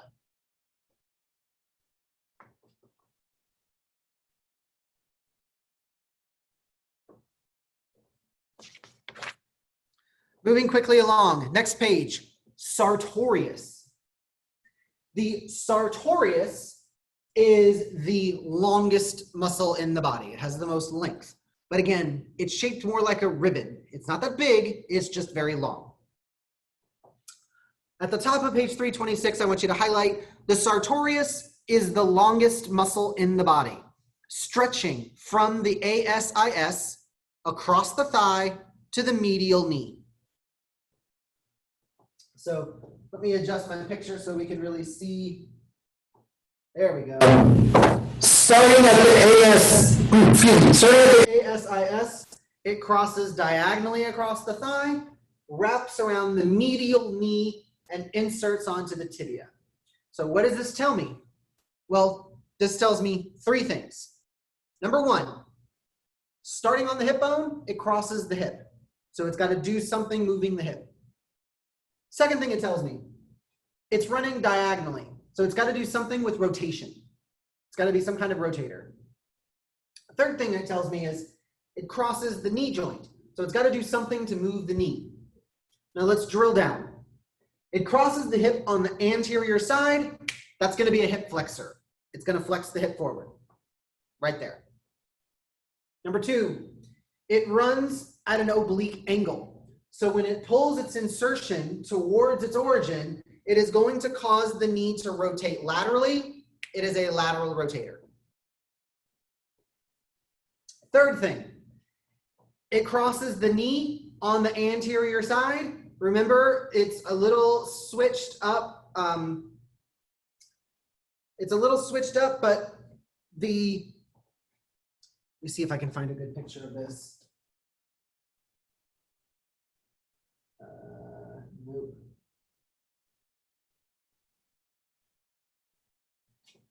All right. You got to kind of follow me on this one.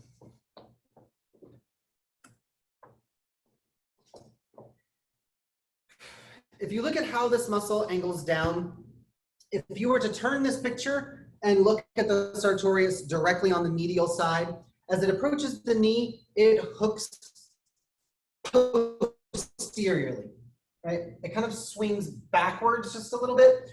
So when it pulls on its insertion, it's a kind of a pull from the back, which is going to cause the knee to bend.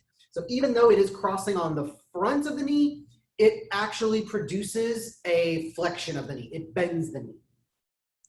So we get several actions out of this one muscle. We get hip flexion, number one. We get lateral rotation of the leg and thigh. We also get abduction, because again, if we're pulling this towards this, that is going to be abduction. We also get knee flexion. So we wrap kind of around the backside, coming around to the front. So when we pull this muscle, we flex the knee. We also get medial rotation of the flexed knee. So what we mean is once the knee is bent, now this muscle can assist with medial rotation. And the way to think about it is this. If you're sitting in a chair, just lift your leg up. Let me adjust my camera real quick.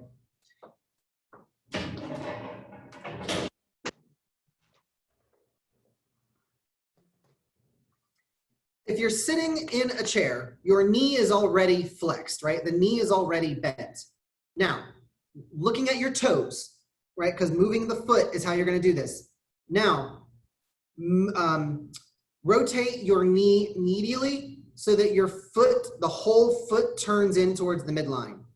That is what we're talking about. Once the knee is flexed, the sartorius will deal with medial rotation. Let's try to get the camera adjusted a little bit better. Oh, there we go. All right. Okay. So the knee is flexed. Now we medially rotate the knee, right? You're not doing an ankle movement. We're trying to move the knee here. So the knee should rotate. And you will feel as you run your hand diagonally along the front of your thigh, rotating and unrotating, you will feel this muscle engage. It's going to be about 2 fingers wide, running diagonally from the hip to the medial knee.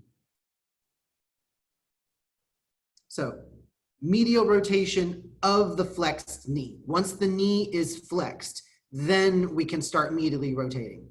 But if the knee is extended, if the knee is straight, then we are going to pull into lateral rotation.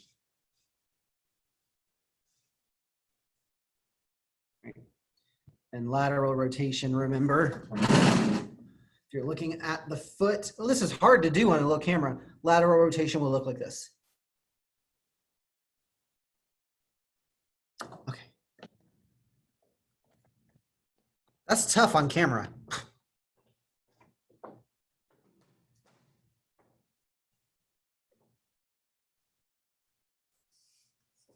All right.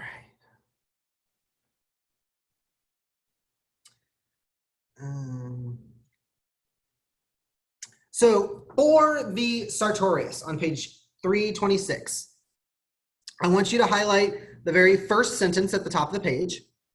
It says the sartorius is the longest muscle of the body, stretching from the ASIS across the thigh to the medial knee. Pause highlighting there. Though it is entirely superficial, the slender belly of the sartorius, roughly 2 fingers wide, can be difficult to isolate.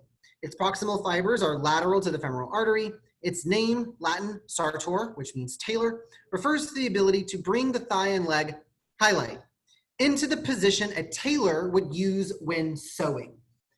So if you think about a tailor sitting down where he's working on sewing something, here we go.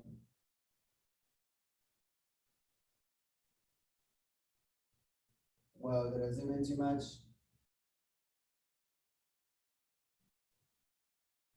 Yeah, I zoomed in too much.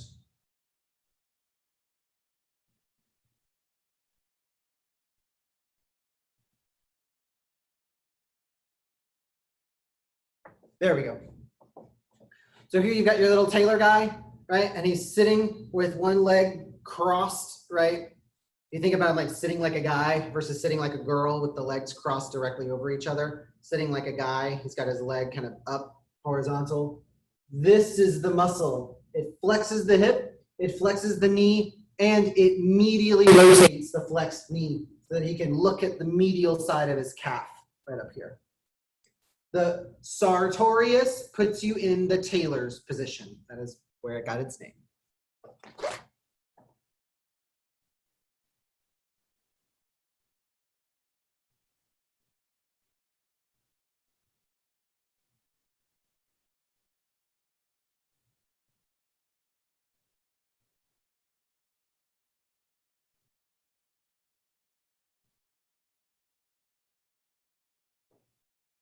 All right.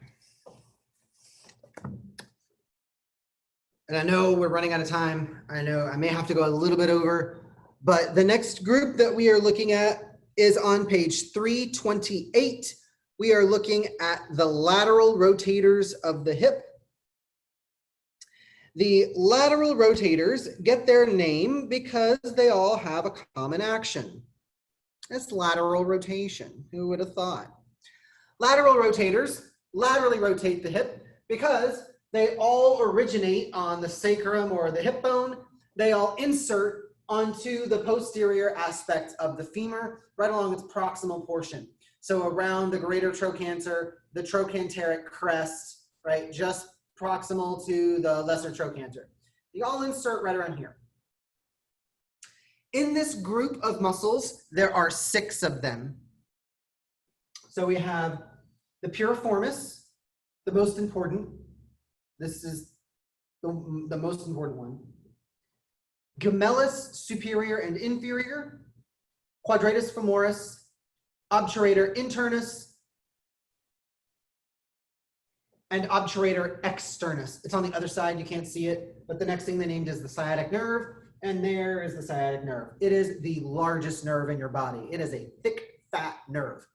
Relative to your body size, your sciatic nerve will be roughly as big around as your pinky. Now, my pinky is not that big, but for a nerve, that's huge. That's enormous. Nerves are not that large. This one is huge. And you'll also notice, if you've been paying attention, we have the PSIS, we have the PIIS, and then we can see the greater sciatic notch. That is why it's called the greater sciatic notch, because the sciatic nerve passes right through it. Now, the lateral rotators of the hip, these are sometimes known as the deep 6 because they are very deep and there are 6 of them. Remember, we've cut all the gluteal muscles away. The gluteus maximus, a great big muscle, all the adipose tissue over the buttock, all of it. We've cut all the tissue away and are looking at these very small, relatively very small muscles that are sitting on the posterior side of the hip. They're very small, they're packed in. They all attach to aspects of the greater trochanter, and they fan medially to attach to the sacrum and the pelvis. So they're all bundled together here, and then they fan out and have broader origins along the pelvis. Highlight.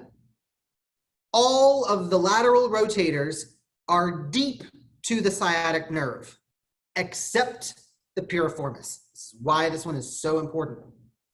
All of these muscles are deep to the sciatic nerve, except piriformis, which sits right on top of it. This is what sciatica is. Sciatica, much like carpal tunnel or thoracic outlet syndrome, is a nerve compression disorder. A muscle has become tight, and that tension is putting pressure on a nerve. Therefore, the nerve, which does not like to be touched, it hurts. And it will send pain signals all the way down the length of the nerve. So sciatica starts in the buttock. You can see the gluteal fold here. So we are in the buttock. As the pain travels down, it starts right in the center of your butt cheek. Then it goes down into the thigh, in the back of the thigh. It will then spread into the calf and ultimately into the foot, which is where the sciatic nerve ends, on the sole of the foot. So as sciatica gets worse and worse, you literally end up with nerve pain from the middle of your butt all the way down to your foot. Not fun. All right. For the piriformis, I want you to highlight its two actions. We are on page 328 still. The action of the piriformis is lateral rotation and abduction.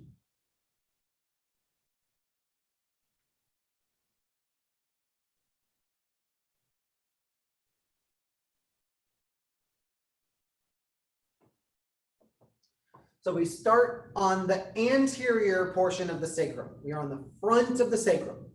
Then we attach backwards a little bit onto the greater trochanter of the femur. So this gives us two actions. If you were to look at these two attachments down, straight down at them, the origin is more anterior, the insertion is more posterior. So when we pull the insertion towards the origin, in order for the action that will create on the bone is going to be a rotation, right? Because we're pulling back to front. It will rotate the bone as this muscle shortens. That is lateral rotation. The second action is going to be abduction, but only when the hip is flexed. So when the hip is flexed, remember this bone is going to rotate in position, then we can abduct with the piriformis. But we can only do that once the hip has been flexed. This bone has to be facing straight away from you.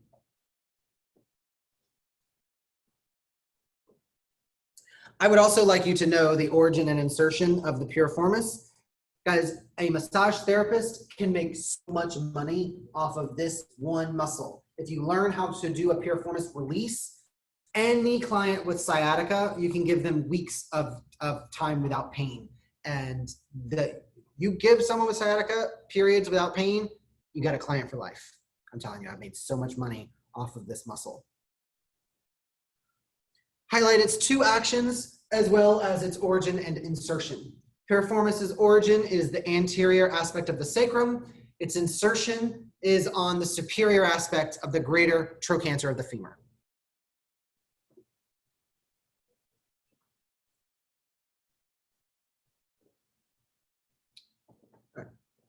The next muscle in this group is quadratus femoris.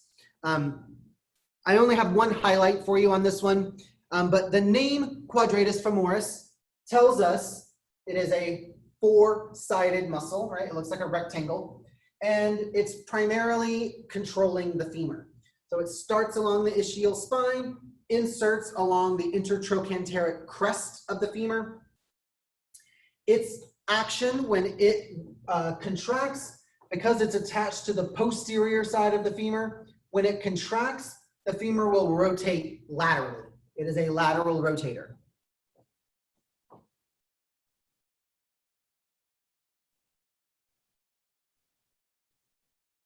They are all lateral rotators. This is the lateral rotator group. So lateral rotation is what they all do. But I do have a little teeny tiny trick for you to remember the names of all the muscles in this group, because there are, like we said, 6 of them.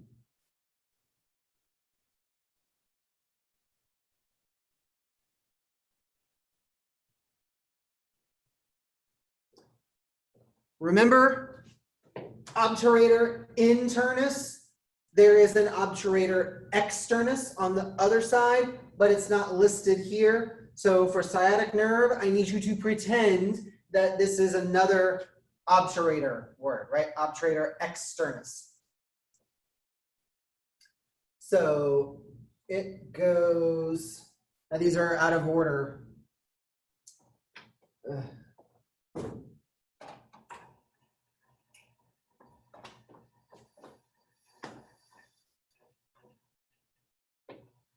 I gotta write this down.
first letter of all of the muscles in the deep six.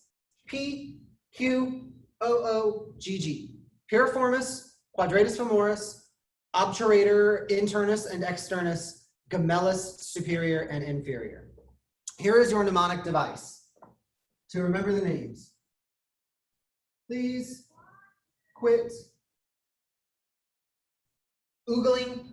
Oogling is an informal word for non-English speakers. Oogling is like to gawk at, to like stare at, like, oh, oh, oh. Please quit oogling our grandma's glutes. Please quit oogling our grandma's glutes. Please stop checking out my grandmother's behind. Please stop staring at my grandmother's derriere. Please quit oogling our grandma's glutes. Piriformis, quadratus femoris, obturator internus, obturator externus, gemellus superior, gemellus inferior.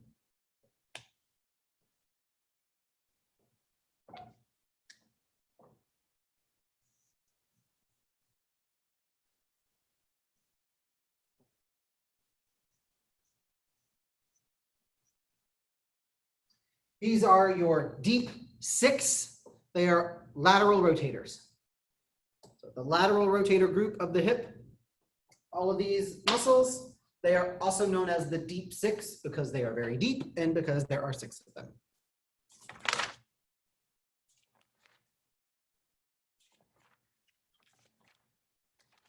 Okay, one more muscle and then we can call it for the day. I know we're going over and I'm really, really sorry, but I don't want to leave you guys hanging on this one. I want to get through this whole thing. So I think maybe 5 more minutes. I can give me like 5 more minutes.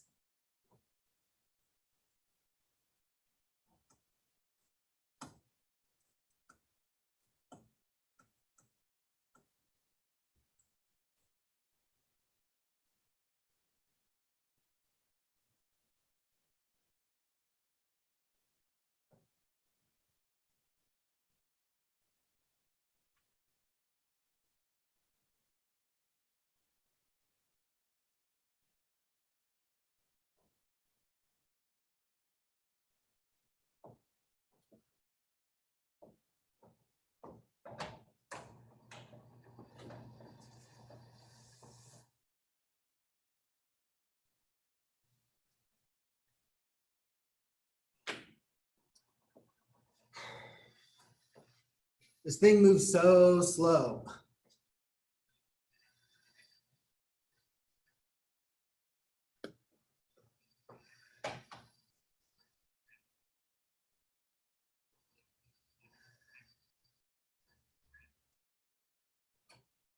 All right. Last one, I promise. Page 332, we are looking at a name or a muscle with a really weird name. I know there's a lot of random letters in here. You just have to trust me, and we're just gonna have to die mad about this one. Iliopsoas. I know there's a P in there. The P is silent. Don't ask me why. Die mad about it. Iliopsoas. The iliopsoas is two muscles, two separate muscles, which combine to form one single muscle belly. So two individual muscles combined together. So when we talk about iliopsoas, we are looking at the whole construction. We could divide the iliopsoas into its two component muscles, psoas major and iliacus. Psoas major begins, follow me here, on the lateral aspect of the body of the lumbar vertebrae. Lateral body of lumbar vertebrae. 1, 2, 3, 4, 5. All 5 lumbar vertebrae. The lateral side of the bodies begins this tube-shaped muscle, which comes down, crosses the hip on the anterior side, so hip flexor, inserts onto the lesser trochanter of the femur, right? Which tells me if it is inserting on the posterior side of the femur, when it contracts, it is going to cause lateral rotation, right? As it comes in and attaches to the posterior side, when it contracts, it's going to rotate the hip laterally. The next muscle is psoas minor. Psoas minor is minor. It's not an important muscle. Only about 40% of people even have one. So over half the population doesn't even have a psoas minor. It just doesn't exist for 60% of people. So don't worry about psoas minor. Just understand that it is a thing. So we have psoas major. Then the next important one is iliacus. It begins along the iliac surface, right? This entire iliac fossa of the hip bone. This muscle comes down, joins the muscle belly of psoas major, inserting at the same point on the lesser trochanter. So just like this one, just like psoas major, when this muscle contracts, it causes lateral rotation.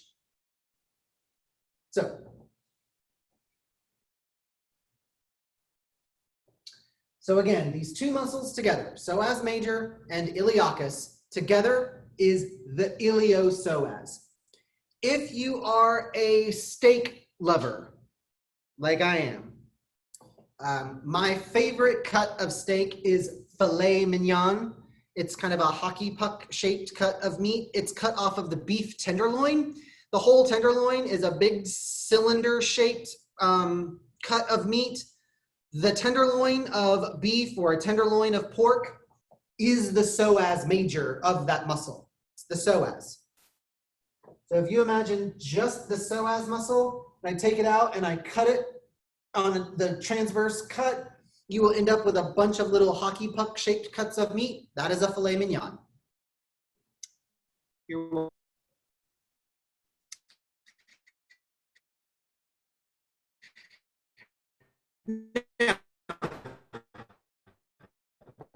Moving on to the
We're back.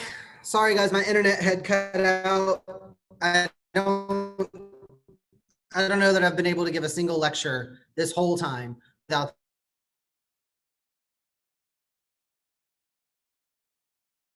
iliopsoas. I was telling you here's psoas major. I said that when we cut this muscle like that, there's your filet mignon, there's your tenderloin.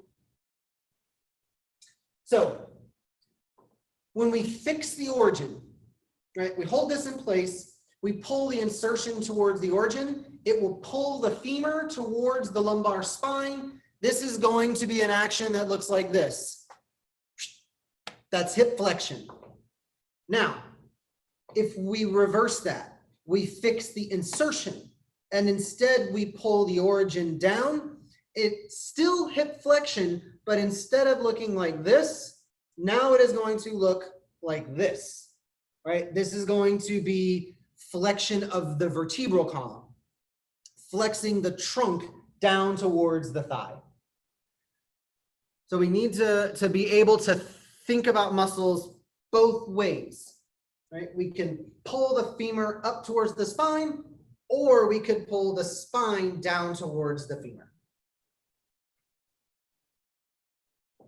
We also said, because it comes in to attach at the posterior side of the bone, when it does contract, it will create lateral rotation. So laterally rotate the hip. We get hip flexion, true hip flexion, bringing the thigh up to the chest.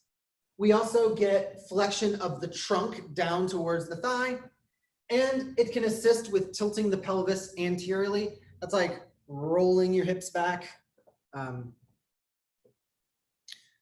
I want you to highlight all 4 of the actions of the psoas major.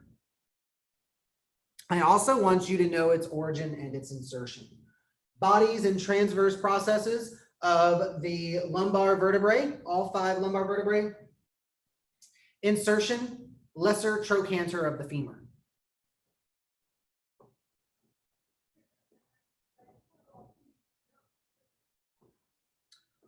For the iliacus, same actions as the psoas major, right? So we can flex the hip, pulling the femur up. We also are coming in from the posterior side, so we create lateral rotation.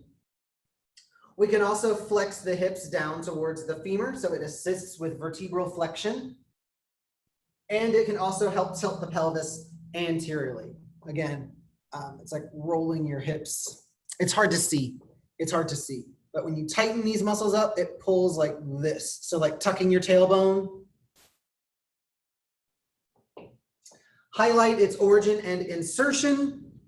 Origin is along the iliac fossa. Insertion, lesser trochanter of the femur.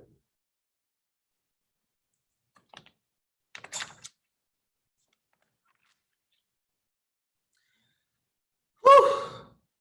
That's it for hip and thigh. So next week when we pick this up, we will be covering leg and foot. I know we covered a lot. I know it was a lot of information, a lot of terms. Do you guys have any questions over anything we've gone over so far today?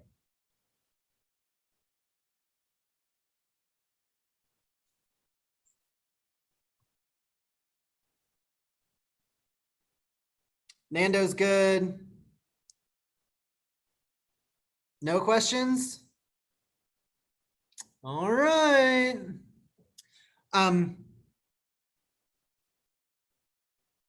Lorianne and Christina are going to be kind of shifting into more of the online stuff. I have too much stuff to do for me to keep teaching classes like I've been doing. So I'm going to be turning over most of the stuff to Christina and Lorianne. So you guys can expect to be hearing and seeing a lot more of them lately or in the future if you haven't already. But I'm still available, you guys. If you guys have questions, you can still reach out to me. But I am putting the 2 of them more in charge of teaching massage online just because I have way more administrative stuff that I have to start getting on. I've been getting behind on a lot of stuff because I've been teaching so much. But I'm still available. I'm still here for you if you have questions. but the instructors of the course now, I'm routing it out to Christina and Lorianne. Nando, yes. So just you guys, you, Sandra, don't ask me to list names off the top of my head. I have too much going on. But those of you who only needed spa left to be done, yes, we've opened up spa for you guys. But that's not the whole section C. That's not everybody. That's just that group. So. Oh, Sky, you're welcome. It's my pleasure. I miss this stuff. I miss teaching. I enjoy it. Okay, well, if you guys do not have any more questions, we can go ahead and call it for the day. I know I went over almost 30 minutes. I'm sorry. I'm really sorry. But sorry, I have a question. Yes. Like in our group, like that's the left chapter that we have is chapter 14, no? So what is going to be after that for us? Is there any news about what is going to go, you know, like what is going on like after that? Because we finished with this now, so our hours and classes and everything. So you're gonna keep going. Massage prep would be the big thing that we need to get done. The testing centers are reopening. They are booked solid, but we can start getting people signed up for their NBLEX. So completing massage prep is going to be very important, making sure that we've finished all of 9, all of 10, and just treat all of this as a review, because all this stuff will be on your test. And I know you already passed the test at one point, but going over this stuff again never hurts. Never hurts to go back over. I mean, this is the meat and potatoes of what massage therapists do.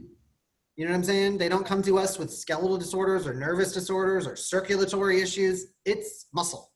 So this is the stuff we need to make sure that we know. Okay, because in one point, Lorianne said about something about the boot camp. They want to offer the boot camp for the review.